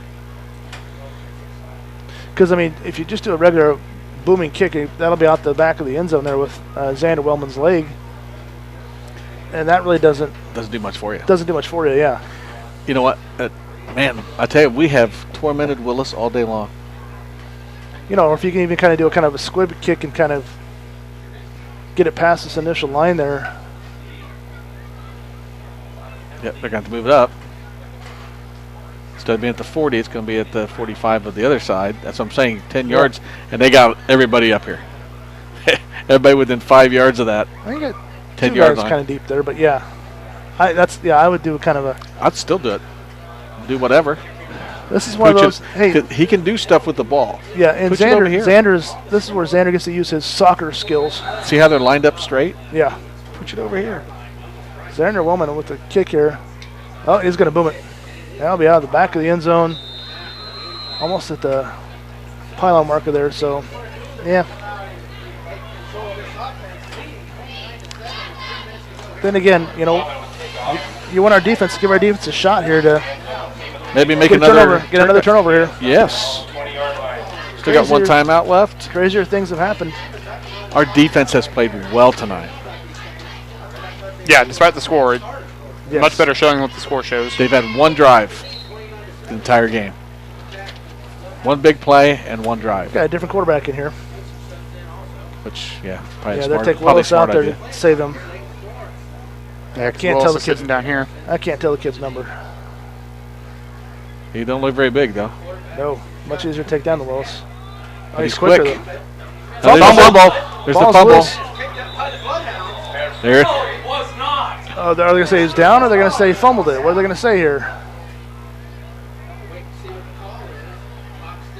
That's No, it, yeah, basketball. Football. Look, at- Oh, these are here we go, guys. Right Washington here. We fans got it. are upset. If Washington's losing, Let's see. Makes a nice little gain there, and it's 55. No, that's out. That's out. That was out. That was out, guys. That's a fumble. Yeah. We just saw it on the replay on our laptop here, and Levi Lowney with the tackle on that one. that ball was out before his knees were down. So the Bloodhounds take over with the fumble here. The ball's on the 30-yard line. 2:47 left to go in the game. Okay, Landis to Tate right here. We need double digits, guys. yes.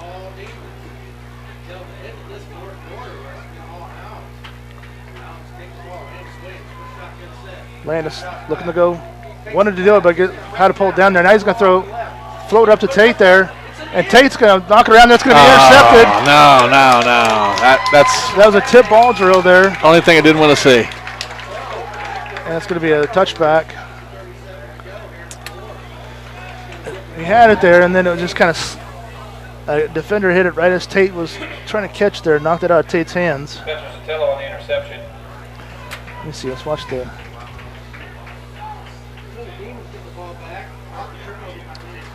Oh, Washington will take over first and 10 from their own 20.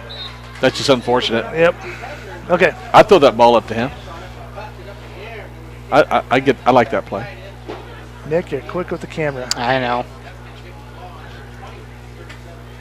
So watching the quarterback's going to hand off to tailback, who's going to try to pick his way through there for a 5-yard gain.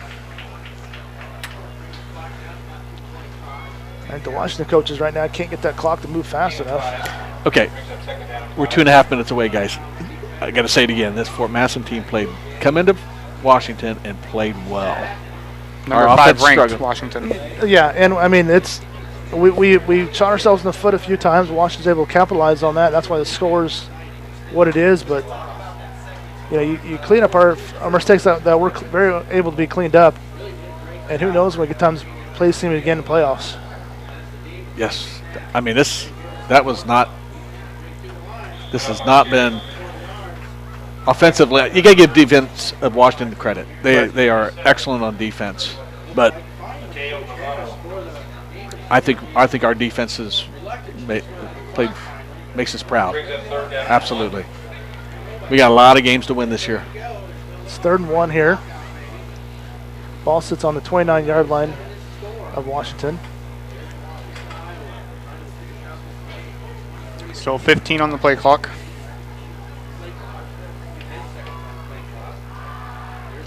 Hand off to tailback. He's going to go to the right side there. He's got the edge. And Great tackle there. great tackle by Caleb McLaurin to save a huge gain. Yeah, I was afraid that could have went just because we had everybody in the box. Whoever that running back was, he was a bigger boy. He definitely outweighed Caleb out there. Down to 1:08 left to go in the game here. First down.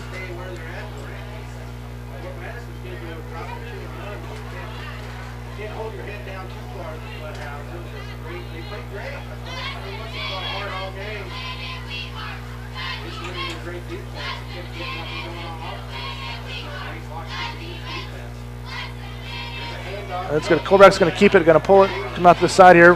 Brock pushes him out wide there. He's going to get the sideline. It cuts it back there. He stepped out. I'll say Will kind of pushed him out. That was an excellent job by Brock to get him outside. And then Will was able to come across there. Well, they're still having a fit over And here. the fans are still angry. The coach isn't saying nothing. Well, the one is, the other one's not. I mean, if he stepped out, he stepped out. Yeah. He's right there. And the official was right there on the sideline. That is not a position I'd like to be as that sideline official. No. There's so much crap being said down there. Right next to that coach. 37 seconds left to go. Okay, cannot let. Looks like they're going to try to they're victory formation here. Yeah, they're gonna From kneel. the pistol? They're gonna kneel it. Oh. Yep. Okay, they're just going to kneel it. It's a 5-yard loss, right? Well, yeah. We'll take it. So I got to say, even though the score's not really going to show it, I still am proud of the heart our team showed tonight. The Bloodhounds came out, fought hard, and the mistakes we made are ones we can correct. And this game is, a toss-up after that. If you correct our mistakes, it is a toss-up. I think we played so well. A lot of good positive stuff, Tim, going into next week versus Keokuk at home and homecoming. And Keokuk will be another tough test. Yes. They've got a good team going down there as well. The update I had earlier that Bronx scored a touchdown in the final minute of the second quarter was incorrect. It is 20-3 Keokuk after 12 minutes ago. Nick, I'm going to quit trusting your sources over there. All right, so Bloodhounds will go to 2-1 on the season. Play Keokuk next week. Conference is still wide open. Washington probably will have the top seed in the conference, but after that, who knows? Our next broadcast will be Monday night as the Bloodhounds, or we'll do the volleyball game as the Fort Madison Bloodhounds take on crosstown rival Holy Trinity. So be sure to tune in for that. And then Like I said, Friday will be the homecoming game against Keokuk. And I'm going to come to you live from Fort Madison. On behalf of Washington, we thank Again, you for your great heart tonight for the Bloodhounds. Do not hang your heads on this one. Guys, any thoughts? Any final words? I think our defense played really well and tormented Willis, their player, and we just made a few too many mistakes. And our offense, we grinded that fourth quarter, didn't Yes. we? Yeah. Got to give them credit. It's a lot of time on the field. So, proud of the Bloodhounds. Thanks for watching, everyone. Nick, Anything? Yeah, again, much closer game than the score shows, and it was a good fight against a number 5 ranked team. Yep. So with that, have a good night. Thanks for listening on Bloodhound Sports.